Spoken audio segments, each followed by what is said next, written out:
Hello,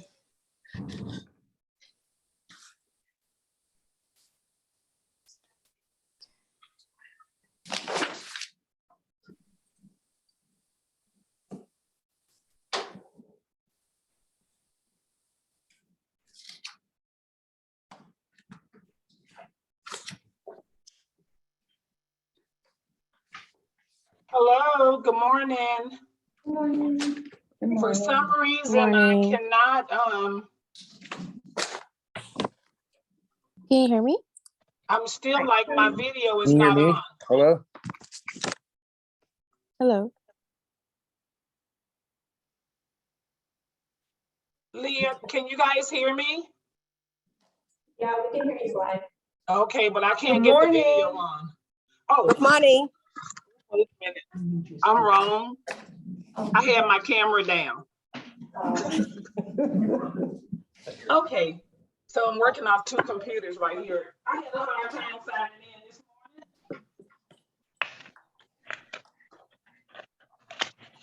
morning. So,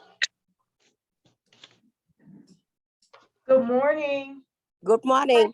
Good morning. Good morning, everyone. If you can please mute your microphone until your name is called. We're going to begin the meeting, so please mute your microphone until your name is called. good morning. Welcome to the Nevada State Board of Cosmetology's board meeting. Today's date is October 10th, 2020. The time is 9:02. Can I have roll call from all board members, please? Are you in the meeting? Yeah. I don't know. Board Member Douglas here. Good morning. Good morning. Good morning. Ditzler here. Yes, Good I'm morning. here. Good morning. Board Member O'Brien here. Good morning. Board Member Sweetland Jeffers here. Okay, Hello. I can't hear the board members call, so can I have all participants today that's on the agenda to mute your phones or your screens, just go to mute, please, until you're called on. Okay, so we have 3 board members so far. We have 5 so far. Okay, I didn't hear the names of the board members, so I can't see them. So currently present, we have Molly O'Brien, Kathy Ditzler, Gwen Ramo, Anita Douglas, and Jennifer Sweetland Jeffers. Good morning, Board Member Harris here. Okay, good morning, Harris. Good morning. Good morning, And we Paul. can hear them and they can call us. Okay, listen, how do you do that then? Hmm? Good morning, Baltazar. Okay, awesome. Can I have roll call from staff, please, in the South? Sure, Leah Easter, Jane Huggins. Lauren Gossage. Andrew Helms. Bertha Jackson. Okay, good morning, everyone. Board members in the north, staff in the north, please. Rodney Moore, Inspector. Good morning. Okay, so let's see. Good morning, everyone. The mission of the Nevada State Board of Cosmetology is to protect the health and safety and welfare of those that obtain cosmetology-related services through the delivery of quality testing, licensing, and inspection, and education services that focus on consumer protection. We're now at agenda item number C.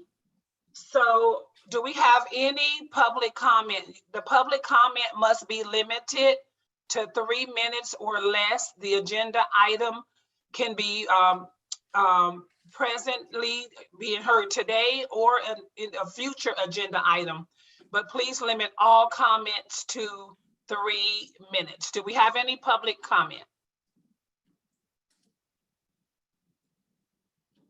Hi, Countess Courtney here. I just wanted to address the issue of the living document that is pertaining to the advanced aesthetic law development.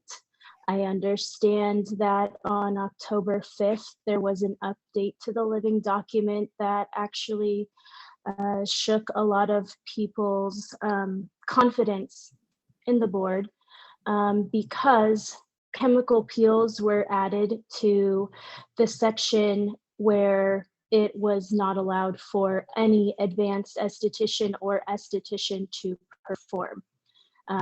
I reached out to the board and their staff did reply very graciously and also very quickly that any exfoliation can be performed by an esthetician or an advanced esthetician to the very most upper layers of the skin.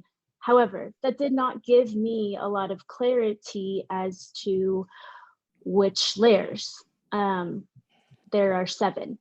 So I would really like some clarification so I understand that I am performing services within my scope of practice. And furthermore, as a Nevada State instructor, I would like to be confident that I am instructing my students on what layers they can be working on.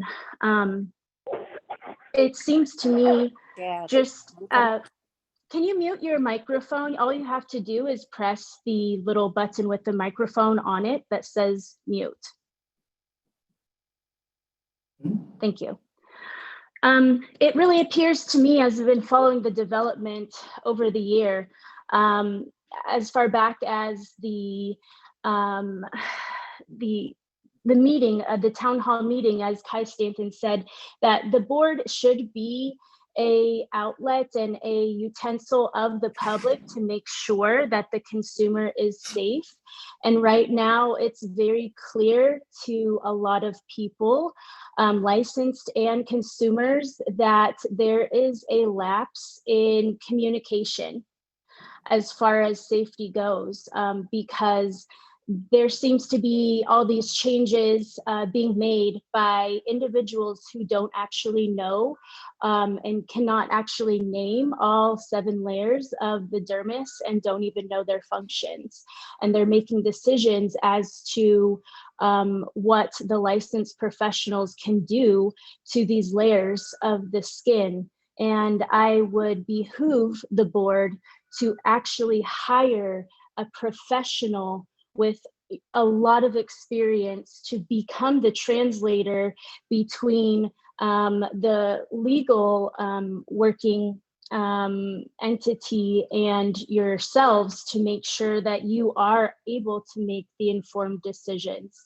I did note that you guys had the opportunity to hire, new executive director. However, for me, I've been solely focusing my career in the industry of aesthetics for the last 20 plus years. So I did not have the qualifications of a 4-year college to bring to the table to apply as an executive director or deputy executive director. So unfortunately, it seems that there is a lot of miscommunication and a lot of people are very upset at the board for no reason. I think you guys are doing the best job you possibly can given the tools that you have. However, it would be a smart idea to motion for an individual to come in on a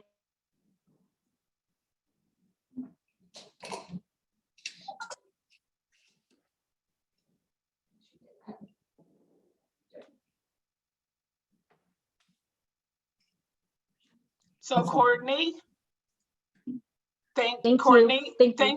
thank you for your comment. Thank you, Madam President. Have a great You session. too. Awesome. Any other public comments? The comments must be limited to 3 minutes or less. No public comment?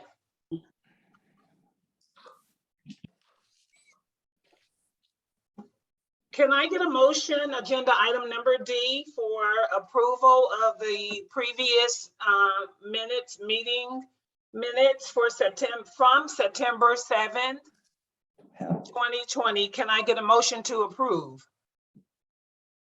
This is Board Member Douglas. I approve the minutes for September 7th, 2022.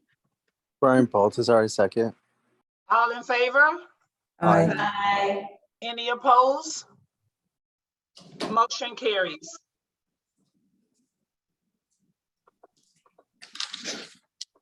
Agenda item number D is complaints. The Nevada State Board of Cosmetology versus Denise Lopez, ST 105068. Denise Lopez, are you present today? Denise? Yes, I Lopez. am present. Okay, good morning. Can you Sorry. raise your right hand, please? To be sworn in? Yeah, give me 1 second, ma'am. I'm trying to. Okay, wait. It's okay, Ms. Lopez. Oh, we can see you. Okay.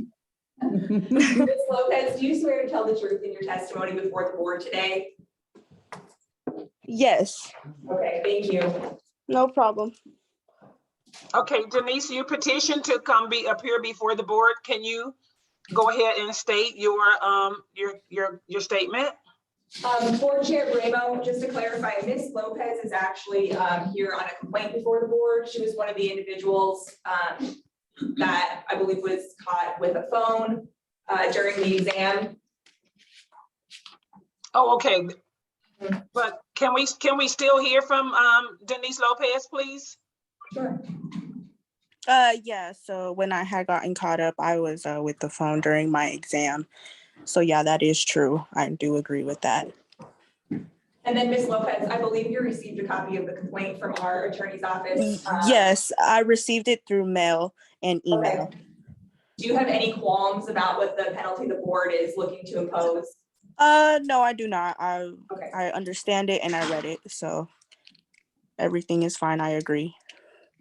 And I'm hoping that Ms. Lopez being agreeable sort of helps the board along here. Ms. Lopez's complaint reflects what you've all decided in previous meetings, where there's obviously a penalty imposed to compromising a secure exam. But once Ms. Lopez takes the exam and passes successfully, once she pays that fine, she'll be able to test for her license. If that's still agreeable to everybody, those I believe were the terms of the complaint. Do any board members have any questions or comments for Denise Lopez? Board Member Ditzler, I would like to go ahead and make a motion. Okay, Go right ahead. okay, I'll make a motion that Denise Lopez, ST 105068, pay the $2,000 fine plus costs, be allowed to retest and pay all fines and costs before receiving a license. Brian Baltazar, second. All in favor? Aye. Any opposed? Motion carries. And then Ms. Lopez, someone from the board will reach out to you today or tomorrow. Okay. Okay, sounds good. Would it be like through email or through phone? We'll probably give you a call and a follow-up email as well. Okay, what is it about? We'll just go over your next steps for you to get yourself set up for testing. Oh, okay. Yeah, sounds good. I already am scheduled to test actually. Oh, are you? Okay, then perfect. All right. Okay. Yeah, no problem, ma'am. Okay, thank you. No problem. Agenda item number F, it's felony review. We have petitioner Jonathan Jimenez. Hello, good morning. Madam Chair, if I could intervene on this. Yes, go right ahead. All of the felony review cases, there's 1 through 12. After reviewing the documents of all 12 felony review petitioners, they all seem to have similar backgrounds and ambitions to become successful and better citizens. Therefore, I would like to make a motion that the petitioners for the felony review, and that would be number 1, Jonathan Jimenez, number 4, Angel McClelland. If I pronounce your names wrong, I'm sorry. 5, Annalise Meyer. 6, Christine Allen. 7, Jennifer Montenegro. 8, Megan Hippie. 9, Nicole Dotke. 10, Patricia McDermott. 11, Sasha Williams. 12, Tiffany Flint. Be granted permission to enroll in a Nevada School of Cosmetology. And also the petitioners, number 2, Kendra Hatch, ST 43781, and number 3, Maria Escalante, ST 43780, be granted permission to pay and receive their licenses. Do we have any other board members have any questions or comments from any of those individuals? Everybody's read the letters that was attached to the petition. I don't have a problem with you making the motion. Can I get a second?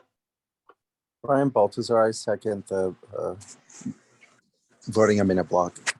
All in favor? Aye. Any opposed? Motion carries. Thank you. Thank you.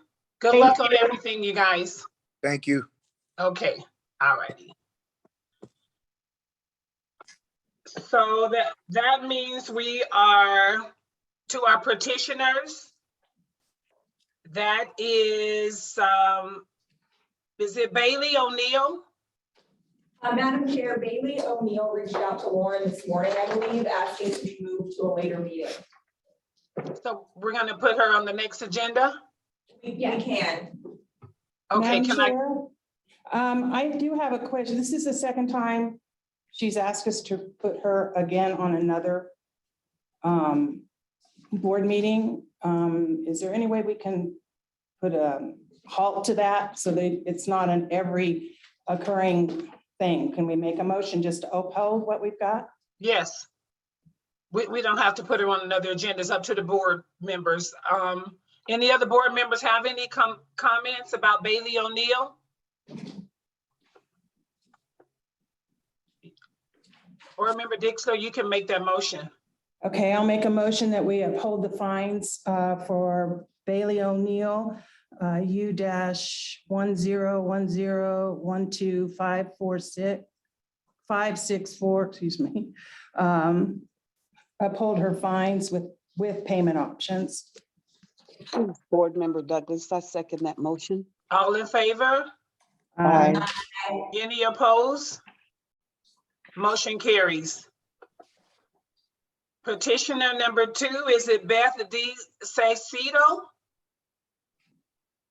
D'Estacio. Good morning. Stastasio, I messed that up. I'm That's sorry. all right. You probably don't get a lot of those. That's okay. I apologize. That's all right. Can you raise your right hand to be sworn in, please? Yes. Mrs. Dacio, do you swear to tell the truth in your testimony today? Yes, ma'am. All right, thank you. Okay, go right ahead.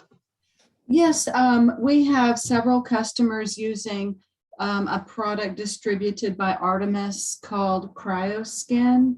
And in April, one of our customers, Kimberly Bryan, received a notification that the product, the device, was not approved by the FDA, and therefore it did not fall under the scope of any of the licenses.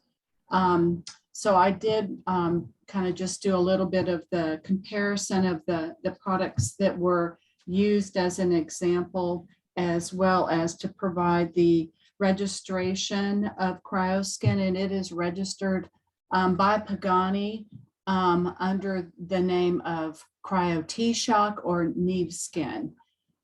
So since it is a Class 1 device, I would like for the board to consider that it can be used and to specify the license under which it can be used, please. Thank you. Any other questions or comments? I do, from any board members, but I did have a question or maybe a comment. Board Member Bramo, I researched that particular device, and to me, it seems like it was kind of like on the scale of cool sculpturing, but it's used with heat. Am I correct? Not exactly. And I think that sometimes people use names that are a little bit confusing, which is what I have advised Artemis about this product, is that while it does have a cool temperature setting, it does not reach the extreme temperatures that cool sculpting does, and it doesn't have the intended use or the indications for use. Cool sculpting is primarily for fat loss, and it is so cold that it kills the fat cells. And CryoSkin or Cryo T-Shock has a cold component, but it's more like a lot of the devices that you can order online, that you can pick up at Walmart and things like that. The difference here is that it has a duration that's longer than those handheld devices. So you can do a full facial massage. You can, you can use it on the other parts of your body to, to do the same types of treatments that you would do on your face, basically. But it doesn't get anywhere near as cold, nor does it have the indications for use or the intended use as cool sculpting. And it's also not a class 2 device, and cool sculpting is a class 2 device. So it's a bit different. I do wish that products would have names that were a little bit more clear so that it didn't cause this confusion. Because it talked about it being on the scale. It was like the opposite of it. It's not the cool portion of it, it's the warm portion of it. But it actually seems to me that it changes, it can bring about a change to the texture of the skin, or it kind of like with wrinkles and then things. So it seems like it's kind of, they say non-invasive, but okay, it is definitely not invasive. It does not affect living tissue. Okay. Thank you, Beth, for clarification. Any other board members have any other questions or concerns for Beth?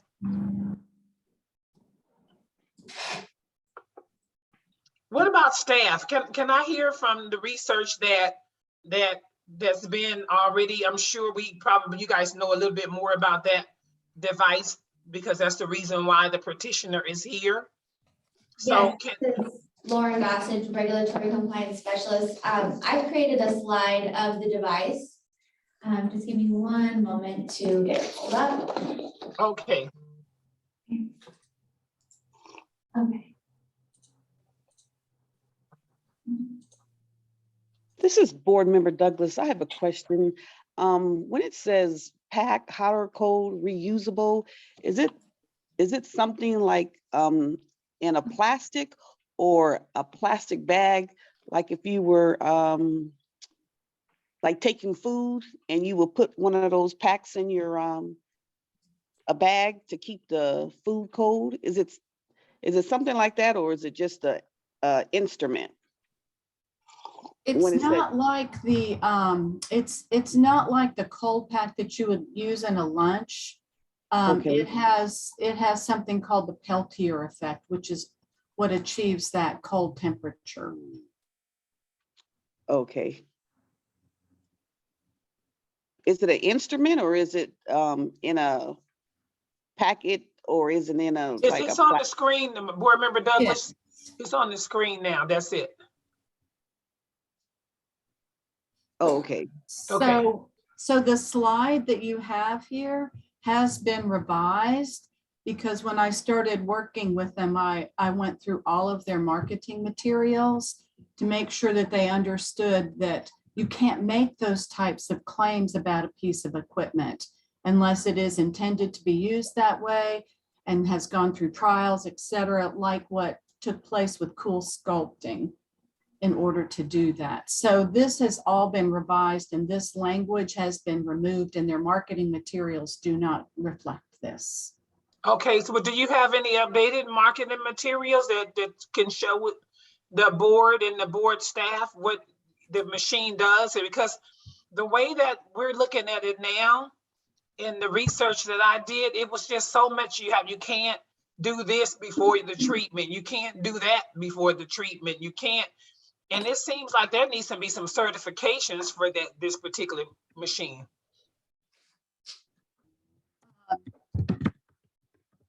You were breaking up just a little bit, but let me just pull up their website.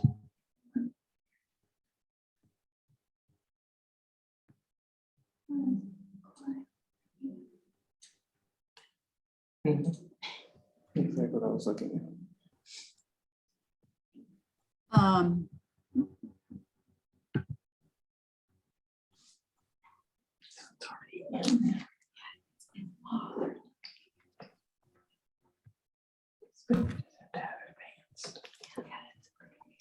Well, actually, when I look at their website, what you have in view is what they have on their website now. Madam Chair, Member Ditzler here. It looks like in our NRS 644A.62 that cryotherapy device is what we have in our advanced aesthetics now. Okay. And I think that it would have to be approved as far as the device itself. And I don't know who does the approving of those.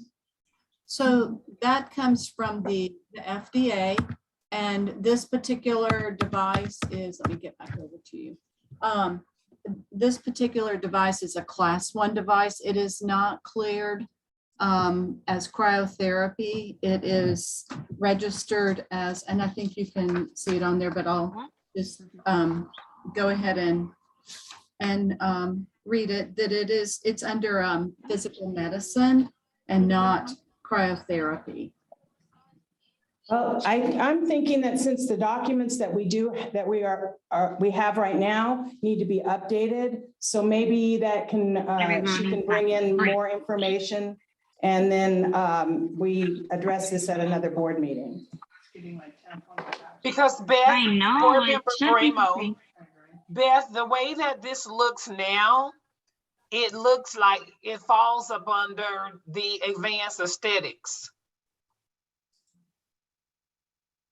Okay. Can we at least agree that since it is cleared, since it is registered with the FDA, that it will fall under some license?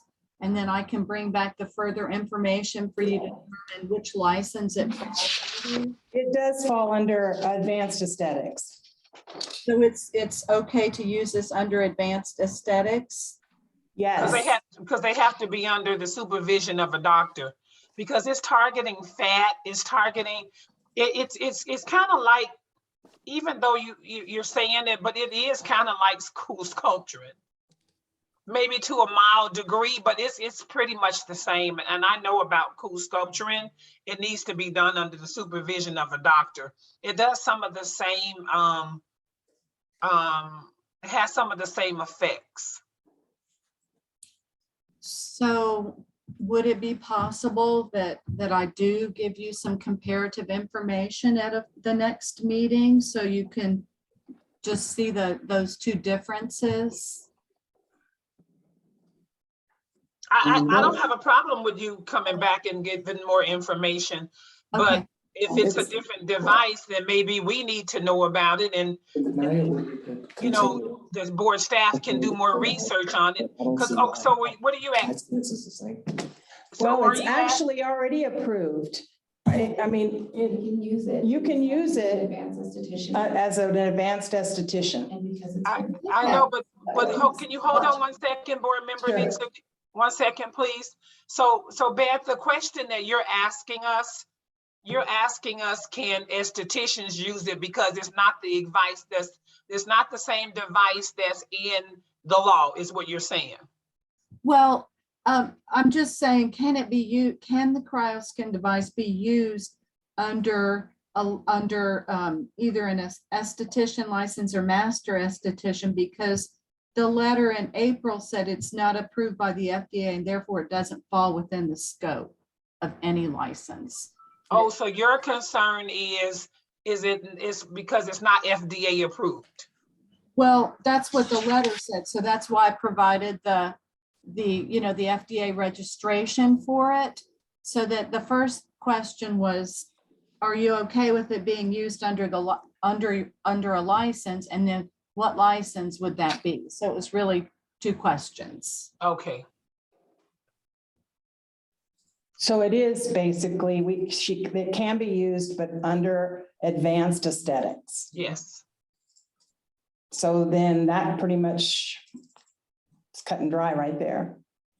Well, I would like to provide a comparison of the equipment so that you can see the difference and perhaps make it available to estheticians. That's who widely uses it. So that's where I was trying to go with this, because the way that I read your petition is that you're not asking for advanced. You know that it can fall under advanced. You're asking for estheticians to be able to practice with it. Well, again, I was asking two things. One, can it be used? Because the letter said that it could not be. And then we had another customer who got a similar letter saying that they could not use CryoSkin because it was not, approved by the FDA. So I just wanted to make sure that y'all were aware that it is registered with the FDA. And it's registered as a class 1, which means that it is viewed as a low risk device, whereas Cool Sculpting has a different mechanism of action and is reviewed as a riskier device to use. But the first thing was really, are you okay with us using it? Because I didn't want to tell, our customers that they can use it unless we heard something different from what came out in April, which was that you couldn't use it. Okay, so the way it stands right now, as said by Board Member Dixler, the way it stands now, it can be used, and it can be used for an advanced esthetician. Okay. But if you're asking and you're saying that this is not the right information that we had on the screen, it's being revised and it's something different and it's not what we're reading, if you have something else to bring before the board, then I welcome you to do that. Okay, well, then I think you have addressed all of my questions for now, and I will do that comparison and forward that to you. And Lauren, I still have your email address, so if it's appropriate, I will send it to you because you did that very nice PowerPoint, and you'll have it there for your own comparison. Does that sound like that makes sense to y'all? Yes, it makes sense to me. I'm good. I'm good. Thank you. Okay, but make sure now for right now, it's for advanced estheticians, right? Understood. Okay, Yeah. clear. All right. Thank you. very Have a good much. day. All right, you too.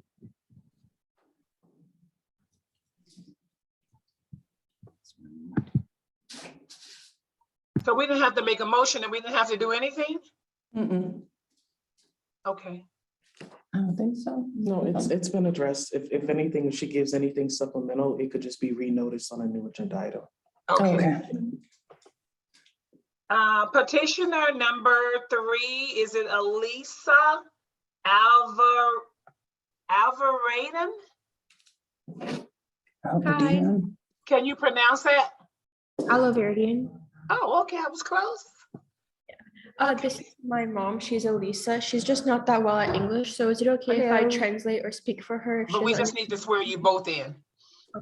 Okay, can you raise your right hand, please? She has a translator. Sure, so we'll swear you both in individually. Madam Translator, what's your first name? Victoria. Victoria, do you swear to translate to the best of your abilities today? Yes. And then for Ms. Alvarian, you as petitioner, do you swear to tell the truth in your testimony today? Yes. Okay, thank you.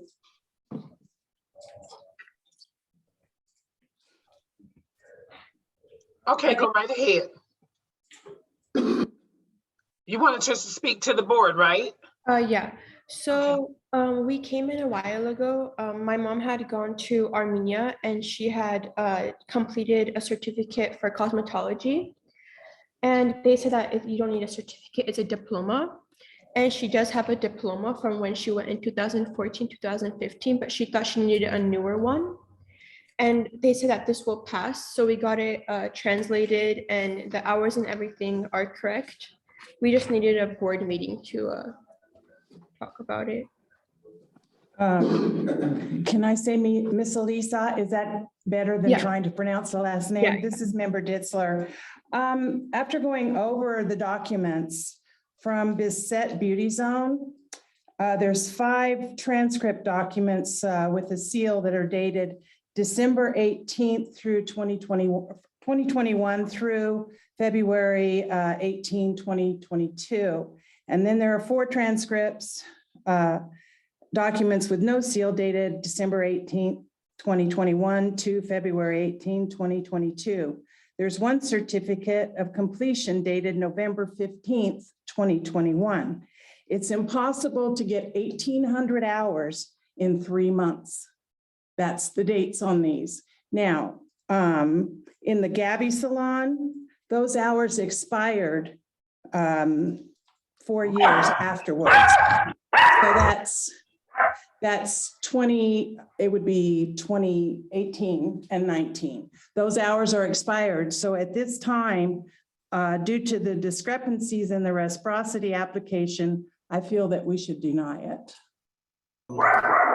Oh, so she did go to Armenia and she did, and she did do the hours. She was working every day, like 12, 13 hours downstairs. You Like, still cannot get 1,800 hours, honey, in 3 months. but it shows that she was there. But that certificate is dated before the one that she got, the hours, because the hours are in December of 2021 and to February of 2022. That certificate says November 2021, which is dated a month prior to when her hours started. The other papers are the things for hair, laser, nails. Correct? This is just a certificate of completion. It's just a separate certificate. Right, but you still cannot do 1,800 hours in 3 months. Yeah, it got denied for that, but she also has an actual diploma. And those hours expired in 2018, 2019.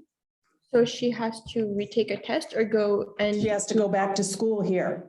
Okay, it has to be in Nevada? Yes. Okay. If she's gonna put, she's gonna work here. Okay. Let me ask you this question too. What's your name again? Victoria. Okay, Victoria. So how did you get those different certificates from all those different institutions in that period of time? It's just 2 different. This one is from 2014 to 2015. Again, she was in Armenia, she got this. And then this was the latest one that she got. She thought she had to go get like a new one or like the latest one. So this is why she went there and she did it again. But this one was a certificate, so it didn't pass, I guess. So that certificate she got in her country? Yeah, both of them. Right. Okay. Because from the documents that I think the board's looking at, there's a lot of different discrepancies in the dates. You understand that? Yeah.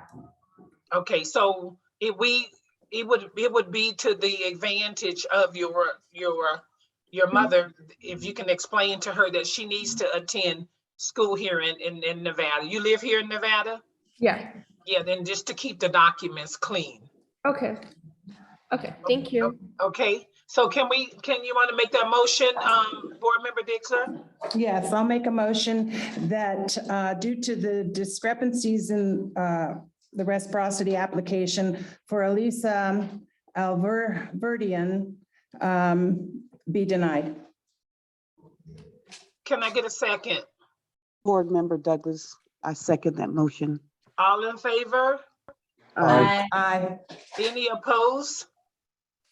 Motion carry. Thank you. Okay. Petitioner number 4, is it Shirley Norales? Yes, that's correct. Awesome. Can you raise your right hand, please, to be sworn in? Ms. Morales, do you swear to tell the truth in your testimony before the board today? Yes, I do. Okay, thank you. Okay. You can go right ahead. Did you want to speak to the board before we look at the documents? Yes, ma'am. First, I would like to start by mentioning that I'm originally a licensed cosmetologist from California. I relocated to Nevada last year in February. I obtained my Nevada cosmetology license in May of 2021, as well as my license to operate a salon in Nevada. The state of California does not require braiders or locticians to have license to perform services. So with that being said, I assumed the same in Nevada, which was ignorant of me because I should have researched it, but I just assumed that you didn't need one to be a license, to be a braider or a loctician. So when I initially allowed Jessica to work in my salon, I was oblivious to that fact. Upon being informed of the requirements, I immediately shared the information with Jessica, who was also new to Nevada. As you will see in the text messages I attached and provided to you guys between Jessica and I. Jessica had began to take the necessary steps to obtain her braider's license, and she asked me to allow her time to study and save money to prepare for the test. In late June, after Jessica informed me she had not passed the theory portion, I informed her that she could no longer be in the salon, but I would be willing to hold the space for her for a short period of time because I had faith she would pass on the next test date. Over the course of several months, she has been in communication with me and has resiliently taken the test several times. I'm sure your records of Jessica's testing dates can reflect that. So I had faith that she would pass on her next test date.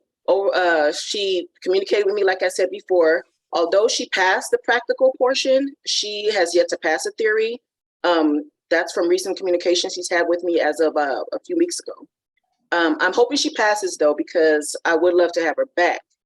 I'm appealing the violation because at the time of the online investigation, Jessica was no longer working from the salon. Had the inspector perform an in-person inspection, they would have been able to verify that fact. Although Jessica has recently shared images and videos inside the salon of her on her social media, the images were old and taken prior to when she left in June. So like I said, I provided the text messages and screenshots between me and Jessica where you see that in our communication, where she's been communicating with me about taking the test, where I told her she could no longer work in the salon, where initially where I told her like, hey, I have to protect my business, you need to get a license. All of those communications are there. Okay. Can we see from board staff, can you, because we didn't have like all the information in our packet. Can I take a look at some of it, please? Yes.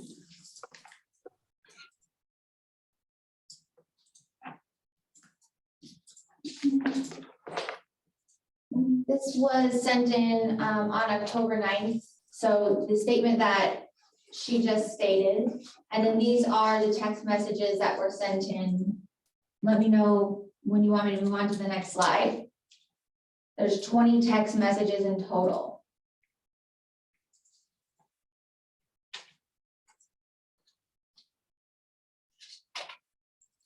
Okay, so this was these text messages are in February. When did the petitioner, when was she cited? Okay.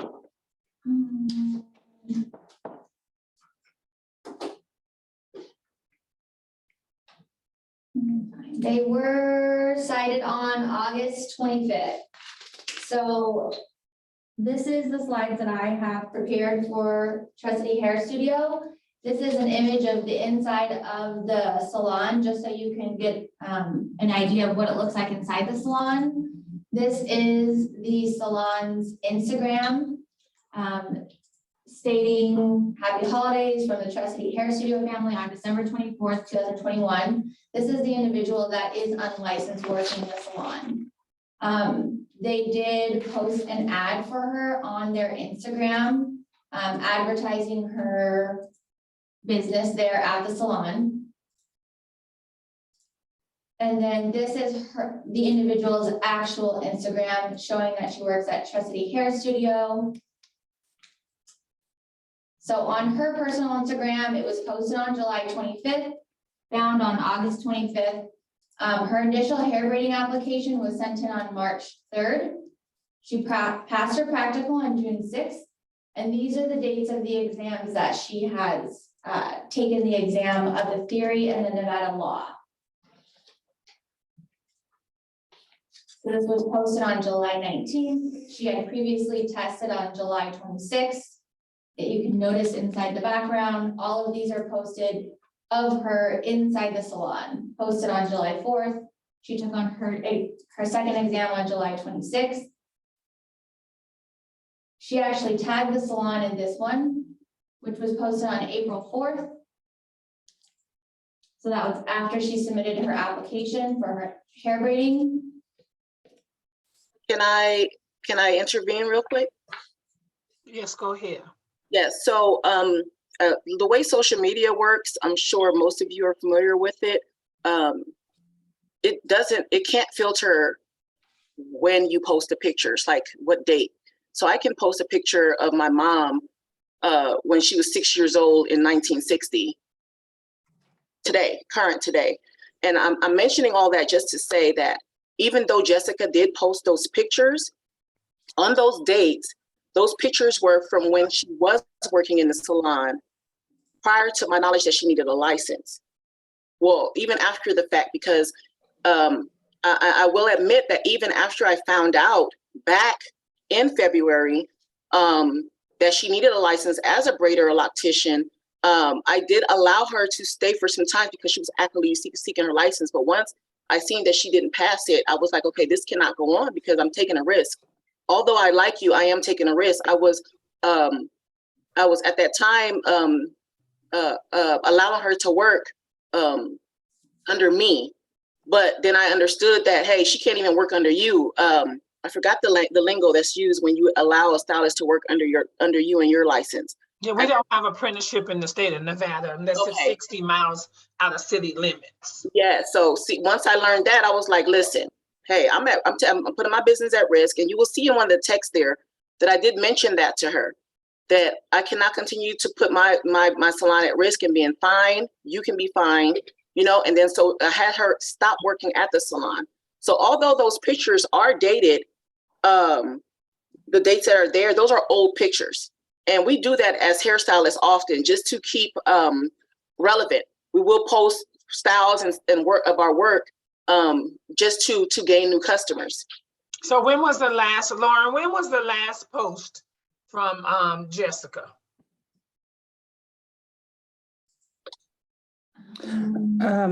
Madam Chair, I'd like to ask Ms. Norales a question.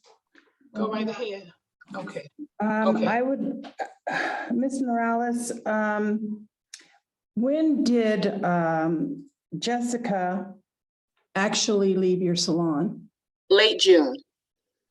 So you are saying that you knew she needed a license in February and you still let her work another 4 months? Yes, only because I thought she could work under apprenticeship. And then I learned that she could not do that. Well, apprenticeship is a whole nother ball of wax. You have to be approved to be able to do that. And that's also in our law books. Okay, understood. Okay, thank you, Lauren. You're welcome. I don't have any more questions for the petitioner. Any other board members have any other questions or concerns? Can I get a motion, please? This is Board Member Douglas. I would like to uphold Trustee Hair Studio S-188-569 fine for $1,000. I'll second. Member Ditzler, I'll second that motion. All in favor? So, Aye. Aye. Any opposed? so quick, can I ask a quick question? 1 second, motion carries. Okay, you can ask the question now. So I can, even though at the time of the investigation, Jessica was no longer working there, I can be fined for something I did in the past? The reason the board made the decision is that Jessica is still posting after the fact, and your salon is being posted. So if I was a consumer looking for somebody to do my locks or my braids, then that would kind of give them the information that's needed to reach out to Jessica to get services under your salon. Okay, but I can't control, as the owner of the salon, I can't control the pictures that she posts. The pictures that she's posting is to promote her work. But, and from my understanding, you guys have also fined Jessica for working from home, because she started working from home once I told her she no longer could work in the salon back in June. So I can't control what she posts with pictures of my salon, of pictures that were taken previously. You know, that's not, so for me to be fined for that. Sure, Charlene, I would just say this to you as a licensed professional as well. I would just make sure that your salon is not being used in those pictures as long as Jessica is unlicensed. Yeah, and once I received the fine and the notice of the fine, and I reached out to the state board, they told me that was why. So I reached out to Jessica and I told her, please do not use any of the photos that you took while you were in the salon to promote your business, and she agreed. So I find that unfair for me, that because she's posting old pictures that I'm being fined, when at the time of the investigation or when the person called, she was no longer in my salon. But how would the consumer know that? So if there's a problem, you can always come back before the board with some additional information. I don't think any board member have a problem with that.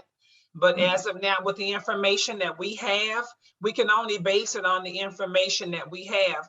And the information that we have is your salon is being listed.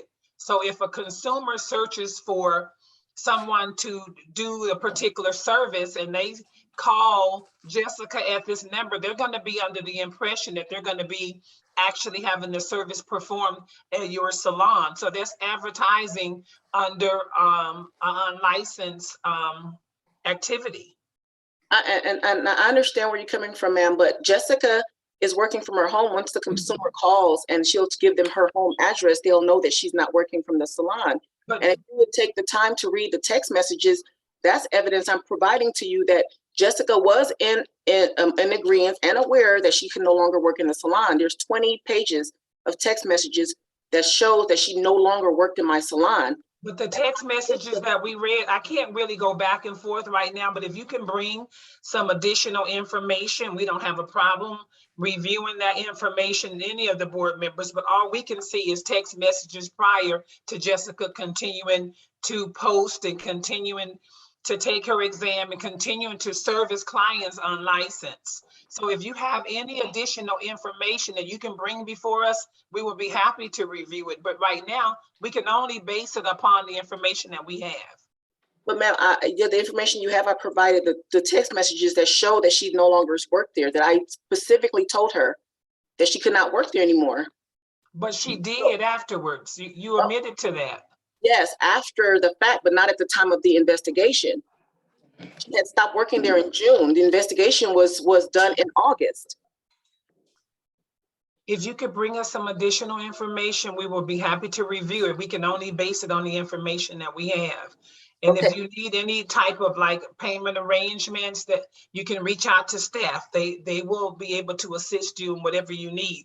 So all the board can do is base it off the information that's provided to us. So the text messages I provided, if you can see with the dates and time and from starting from June and moving forward where she was no longer working there, and she kept checking in with me, that's not enough?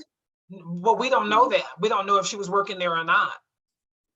But the text messages, you can tell with what she's saying and what I'm saying that she's no longer working there. We're looking at the post. We're looking at the post that's still showing your business. We don't see anything else besides, we see things that happen after the fact. So if it would have stopped there, like you just said, I mean, then the board probably could have seen things a little bit different. But when it continued under your salon's name, we don't know. We're not the consumer, so we don't know. So if you have any additional information, you can submit it to staff and they can put you back on the agenda and we can take another look at it. We don't have a problem with that, not one board member.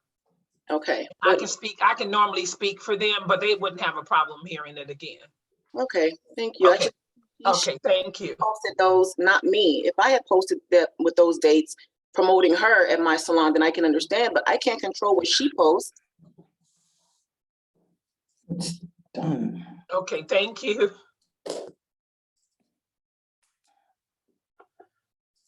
Okay, so petitioner number 5, is it Jamie? Is it Hoff? Is there Jamie Hoff?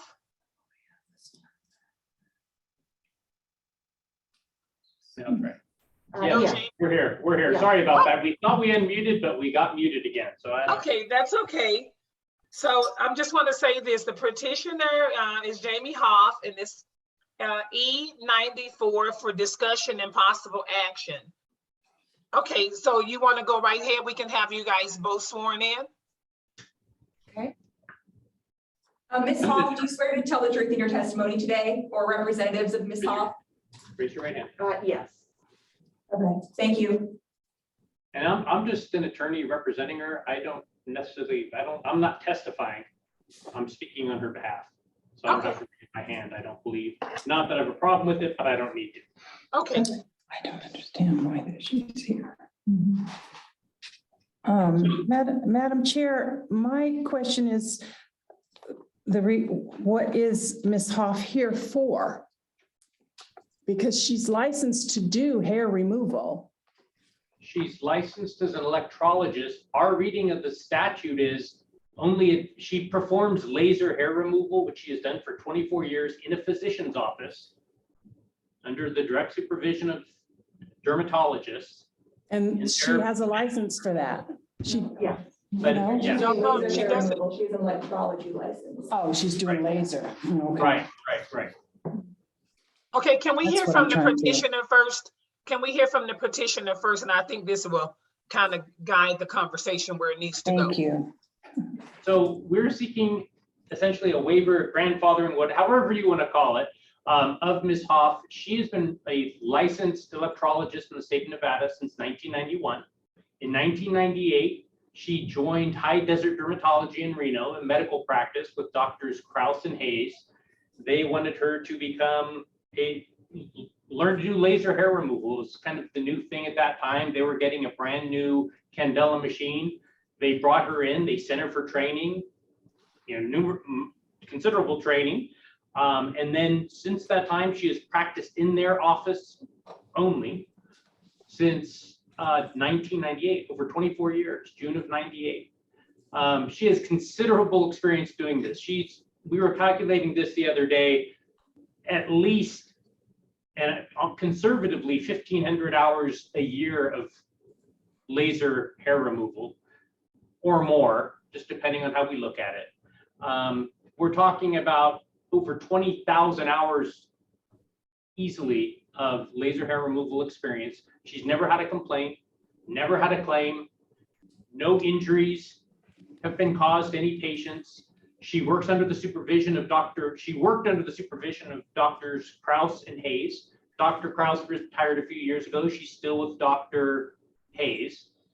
And she wants to continue practicing. She's been told if she cannot get this resolved, she will lose her job. She will lose her career of 24 years. And so she has as much experience as any advanced esthetician probably who has to perform 75 hours, et cetera. I don't mean that derogatorily, Nick. I hope you understand. But she doesn't want to have the scope of a license of an advanced esthetician. She wants to do laser hair removal, which is one small part of that license. And what we're seeking is action by this board to assist her in that so she can continue to work and provide great service to her patients and the patients of the practice. Okay.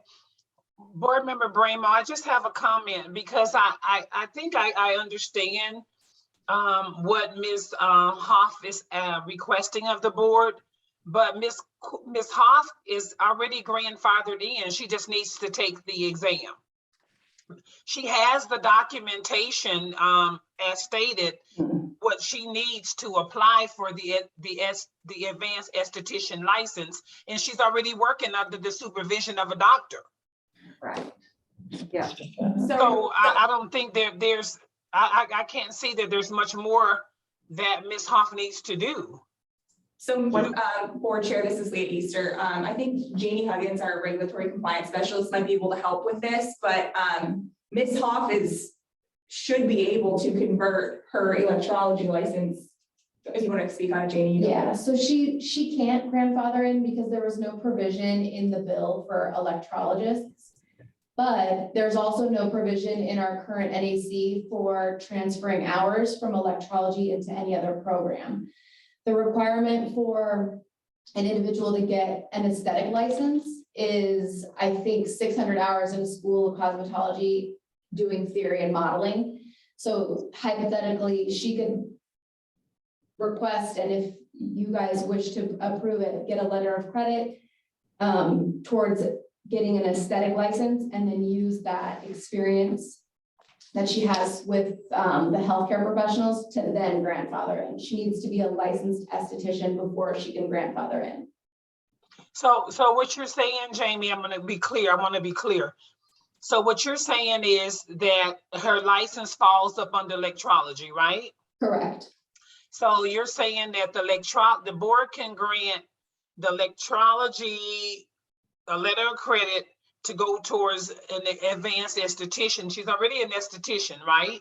No, the No, letter of she's not credit an would go toward esthetician. She could esthetician. go towards esthetician, become licensed as an esthetician, and then grandfather in. And she would grandfather in based on her experience, so she wouldn't need anything but an affidavit from the doctor in which she worked under. And then she would be granted the AE license. She would just need to keep up that license, and she'd be able to continue performing all of her range of services. But I think the only thing I'm confused about is electrologist is different from an esthetician. So once we give an advanced license, that advanced license, they can perform any service under their scope. Am I correct? That is correct. That's correct, because she'd be taking her electrology license, which she's had, parlaying that to an esthetician license based on experience and overlap between electrology and aesthetics. And from there, her many years of experience with her affidavit from her doctor would grant her the AE license. So she would then continue and be able to perform all of the services an electrologist, an esthetician, an advanced esthetician could perform. So that would, without being an esthetician? She would be an esthetician. She's getting that letter of credit to get that esthetician license. Is there a way that you can, she's perfectly fine if you wanted to give her the AE license after going through all this and put a limit on it, limited to laser hair removal, she'd be fine with that. Absolutely. She has no desire to perform any of those other services. Right, that's what I'm confused about. I'm like, how do we give somebody a license to be an advanced esthetician and they're not even an esthetician? And she doesn't want to do that. So I don't she want to wants do do that. laser hair. I get what you're saying. Yeah, she'd technically only be an esthetician for the purposes of grandfathering in. We have a number of licensees who have one core thing they do, whether it's lashes, hair removal, et cetera, and they're not really using their license to the full scope because they found a niche in something specific. So Ms. Hoff, it seems that she might be agreeable to something like that. Janie would be glad to reach out to her directly and get the ball rolling on that. That's because I'm still confused. It's like, I'm confused. I'm confused about it. Yeah, I do understand that we do have licensees that go to school, they get licensed for a particular license, and they're esthetician and they don't do nothing but lashes. I get it, but they're an esthetician. They went through the course. I mean, you have to come with a little bit more. The information that we're getting, it's like, I'm confused about that. How do we take an electrologist and give them an esthetician license, never been to school to perform aesthetic services, period, but have the license to do any of those services? Well, she wouldn't be given an esthetician's license. It would be like every letter of credit we have. Like, for example, if you were a barber, let's say, and wanted to become a cosmetologist, the hours of overlap would be credited towards your cosmetology license. In the sense of electrology, like, yeah, she would test out and get her esthetician license. So she would still be going through the same process any other folks would. But she would be coming, instead of being a nail tech or a barber, let's say, she's going from electrology to aesthetics and taking that route, which I'm sure we've had in the past, albeit not to a big degree, but we issue letter of credits rather frequently. An electrologist really needs to know the skin as it is in order to be able to work on a client. I So understand that part. I'm okay with the process that staff has recommended. Yeah, I understand that part. I'm just asking the question because that's kind of like, go ahead, Baltazar. Thank you, Madam Chair. Well, I can certainly understand the concern where you're coming from, is that you're granting an esthetician's license to, yes, somebody that may have relevant education, but essentially, they did not study to be an esthetician. So I definitely understand the. And as we already have said, Ms. Hoff does not want to practice aesthetics or advanced aesthetics except for laser hair removal. So we're not trying to get any more here than she has been doing for over 24 years and providing excellent service. And So what's wrong with the electrologist license? You can't perform laser hair removal with electrology license? not under the new statute. So what good is it to have an electrology license? Because we're going to get ready to open up that door now. So what's electrology license? I don't understand your question. I'm just asking staff, sir. Excuse me. Oh, sorry. That's okay. That's okay. Because I'm like, why would we even issue a electrology license if the electrology license falls up under the advanced aesthetic license? We still have a handful of folks who have been doing electrology since. And they don't have overlap. Electrology wouldn't have any overlap with an advanced esthetician scope and vice versa. It's two different mediums of technology, and there's preference. There's still people who want the electrologist license. Yeah, an electrologist is the removal of hair by the use of a needle. Right. Versus a laser. Right, but I think our point is to say that Ms. Hoff still had, at some point in her life, received education in skincare. Therefore, that's where that letter of credit comes in. She would still have a lot of overlap between what she was taught for electrology, which you might be taught for aesthetics. So at that point, that's how folks pretty much grandfather from your basic esthetician license to an AE license, which would allow you to do laser hair removal. So a letter of credit would just be looking at what Ms. Hoff's education was to get her electrology license, to see if she wants to parlay that into an aesthetics license. Whether or not she ever wants to do anything above and beyond laser hair removal is her choice. This is so what we're saying is we already have laser experience. You have laser experience already? Or just 24 years. Laser hair removal. Right, laser hair removal. Yes, right. I'm in my 24th year of doing it at High Desert Dermatology. Right. I understand very well. This is Board Member Douglas. I have a question. Go right ahead. This is for the gentleman, I guess it's her lawyer. I want to know, I know you said she doesn't want to do anything but laser or whatever. And if she's grandfathered with an esthetician license, just say 3 years down the line, she changes her mind. So she just got a free license. And that was my point in saying, we'd be happy to have a notation on it saying limited to laser hair removal. We are absolutely good with that. We are not asking to be given anything more than she's earned. And I respect that. I'm good with that. But just issuing the license, Board Member Bramo, I totally agree with with Ms. Hoff and her attorney, that it should be a license that's limited to what she needs to practice. I'm good with that. If that's your practice, we want to keep you working, because that's what it's all about, making sure that you remain licensed to do your job, your career. But All I want to do. Yeah, and then board chair, I'd like Ms. Hoff to be licensed just as much as the next person. I don't doubt her credentials or her experience at all. But from a legal perspective, it might be good to have our DAG Harris weigh in. My question becomes, we're open to the fact that this is a new law and that we're gonna see some changes to our laws and regulations. I'm just concerned about what our authority is to sort of grant piecemeal licenses, so to speak. And again, that's not a dig at Ms. Hoff or her credentialing, but Ms. Hoff is one person. What happens when one person becomes 50, 100? How do we start regulating that? So I just wanted to put that out there. It would be something we really don't want, I think. DAG Harris for the record, and I do kind of share in that sentiment with Interim Director Easter on this issue, only because once this is exposed now, this board would have to entertain additional petitions on a wide variety of issues centered in on this law. My recommended advice is for her to go through the statutory, the process is already laid out by statute. And I know that it's inconvenient, and I know that she has quite a number of hours to her record, but just understand that if the board takes on this strategy right now to give her type of a piecemeal licensure, then it opens up the door for a wide variety of your licensees to ask for similar relief. So I just want the board to take into consideration.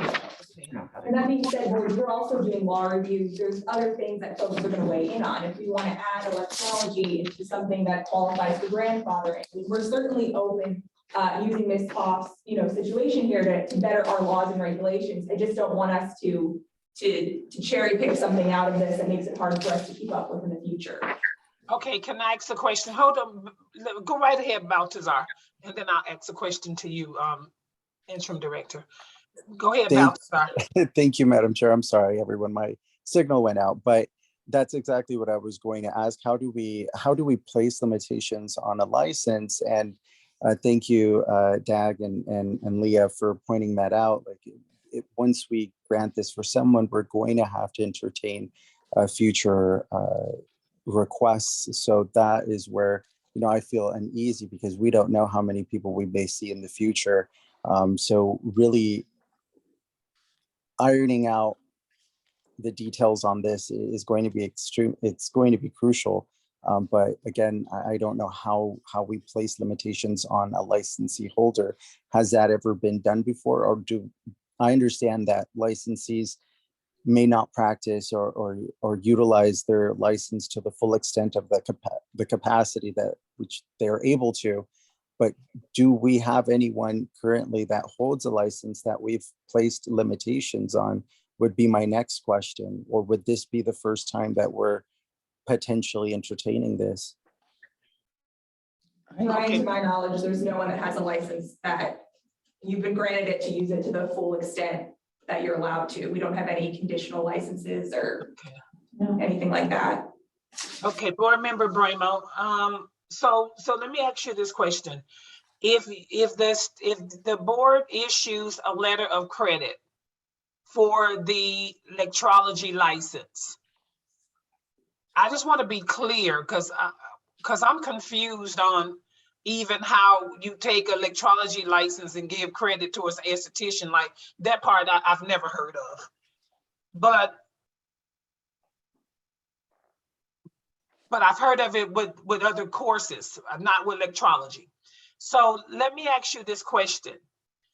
How many hours would the letter of credit be? It would be your determination. I don't know that we know offhand the hour overlap. I believe she completed 500 hours, if I'm not mistaken, when she got her license. 500, somewhere in the ballpark of 500. Okay, so if she, just hypothetically speaking, if she gets the 500-hour letter of credit towards an towards an esthetician, right? Correct. Then she would have to attend school to be an esthetician, or she'll get, what's the next step? Sure, so the letter of credit gives you, in her case, she'd be more than halfway there, right? So you would get the hours that, are overlap between the two. She would knock out the remaining hours. She'd be granted an aesthetics license. From there, because she has years of experience, all she would need is an affidavit to grandfather into the advanced aesthetic license, which would grant her the ability to do laser hair removal and any other advanced aesthetic service should she wish to perform any. So she would have, whether, again, that they've made clear that she's only interested in laser hair, but she would hold the full license. She could do electrology as well. I mean, she's not losing anything, but she would be getting more if she went that route. Okay, so why, Ms. Hoff, why is it your doctor's office saying that you can't do electrology anymore?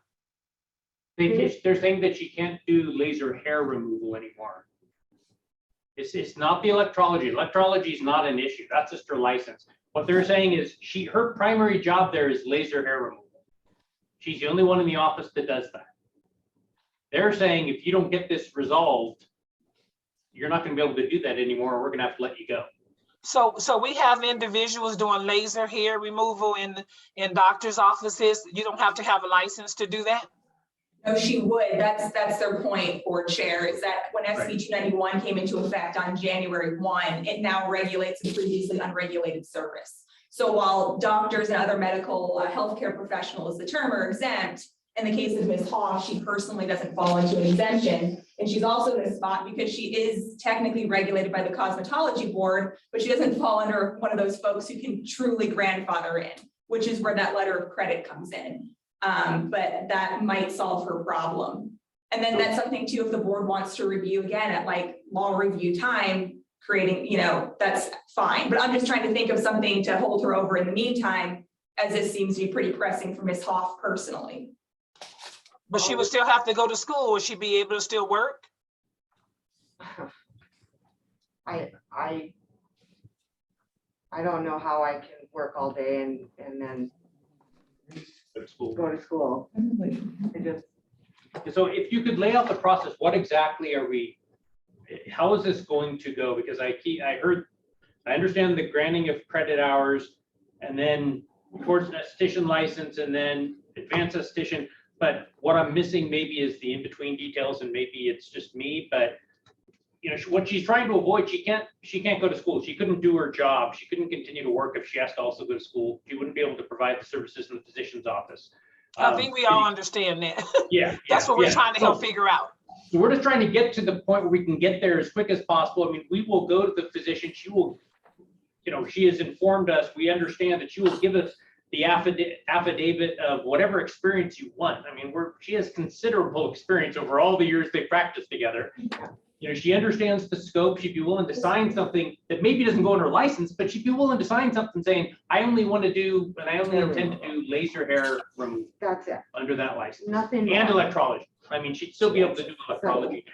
So, we're just trying to get to the shortest, fastest, easiest resolution because she's on a clock here with her employer who's saying, if you don't get this resolved pretty quickly, we've already asked to move it out because she only found out about this relatively recently. We're trying to get this resolved because she doesn't want to keep her on forever if she's breaking the law. Right. We understand. I have a board member that wants to speak. Okay. Balthazar, go right ahead. Oh, I'm sorry. I must have not put my hand down. I apologize.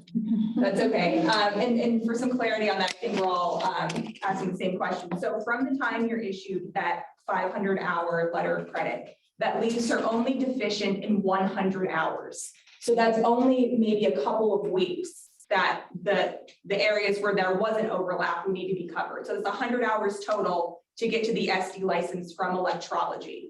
From there, that signed affidavit would grant you the advanced aesthetic license by way of grandfathering same day. As soon as we have it, you would be issued that AE license. So the schooling portion of that is for 100 hours that would need to be picked up somewhere.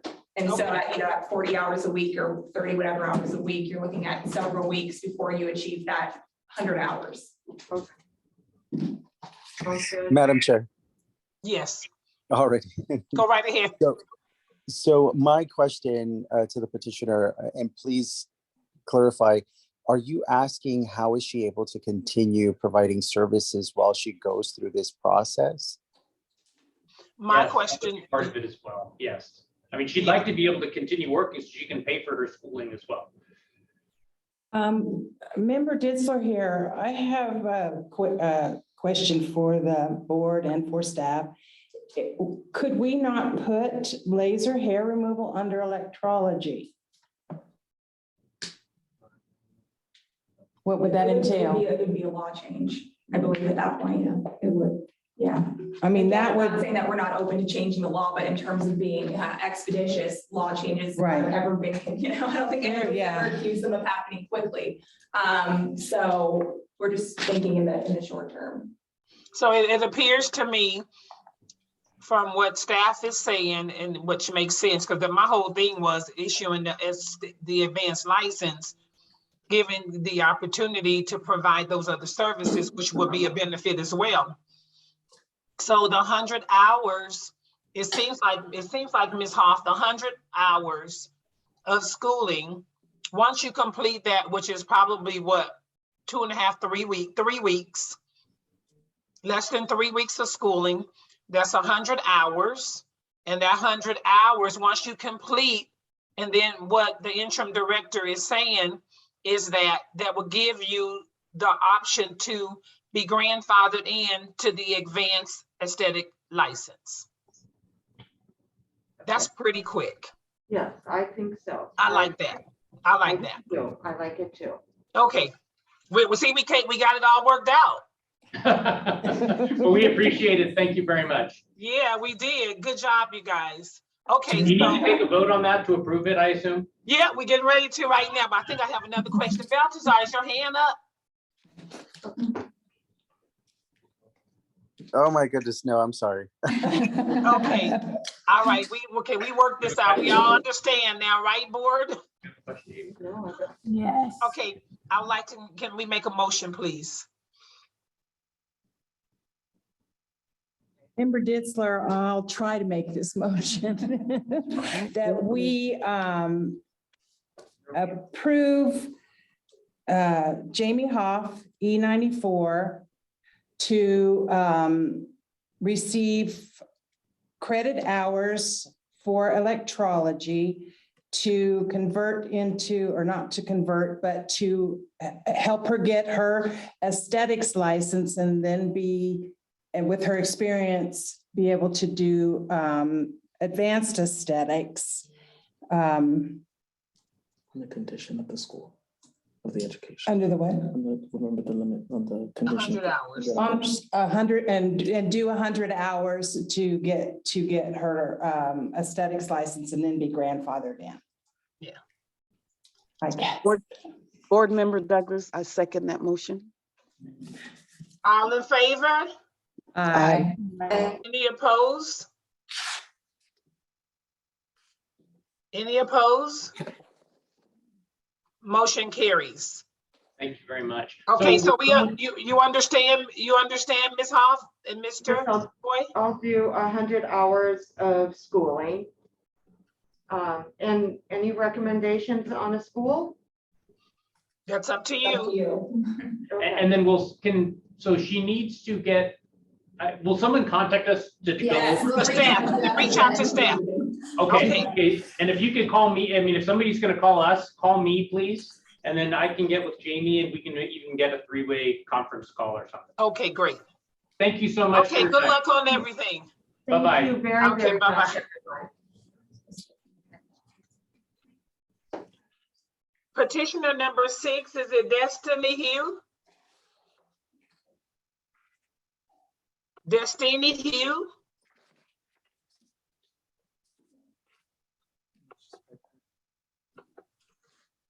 Have we heard from Destiny Hugh? Oh, hi, Destiny Hugh. We can't hear her. We can't hear you.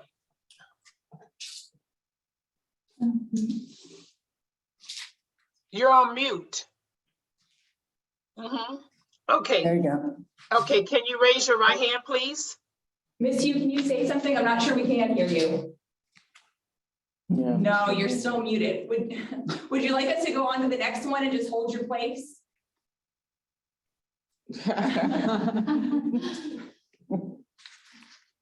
She got to turn the volume up. Or you can just call in from your phone, might help. There you go. Okay.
Can you guys hear me?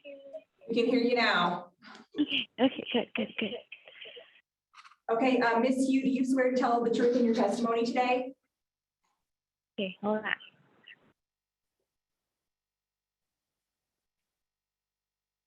Ms. Yu, can you hear me? Can you hear me?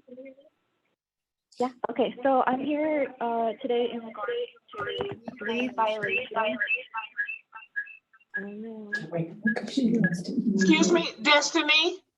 Can you raise your right hand, please, so you can be sworn in? Oh, I'm sorry, yes, ma'am. Okay, Ms. Yu, do you swear to tell the truth in your testimony today? Yes. Okay, and then if Ms. Yu, if you're calling in and on your computer, you're gonna have to mute one of the two because you're getting background, it's feedback. Okay.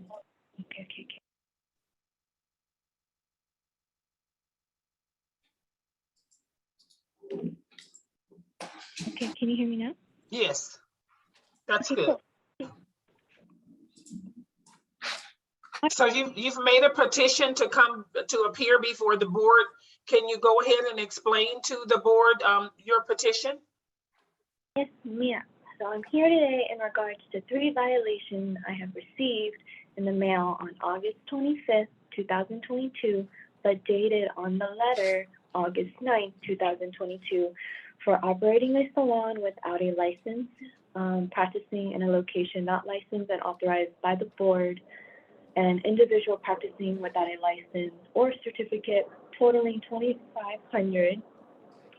I just want to know and understand the charges I am being fined without prior warning, notification of violation that could have been addressed and corrected. I did work at 3 spas in the past 2 years since I got my license in 2020. I did open up my own studio last year in October, and I ended the lease this year in February. And I sent all the business license from the studio and everything to you guys. So I'm just here to make sure what I'm actually being charged and why I am being charged. Okay, Lauren, do you have some information you can share with the board, please? I do, yes. Let me share my screen.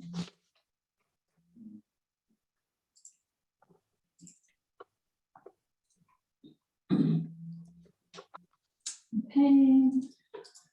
For Destiny Yu, she received her first cease and desist for operating a salon without a license, practicing in a location not authorized by the board,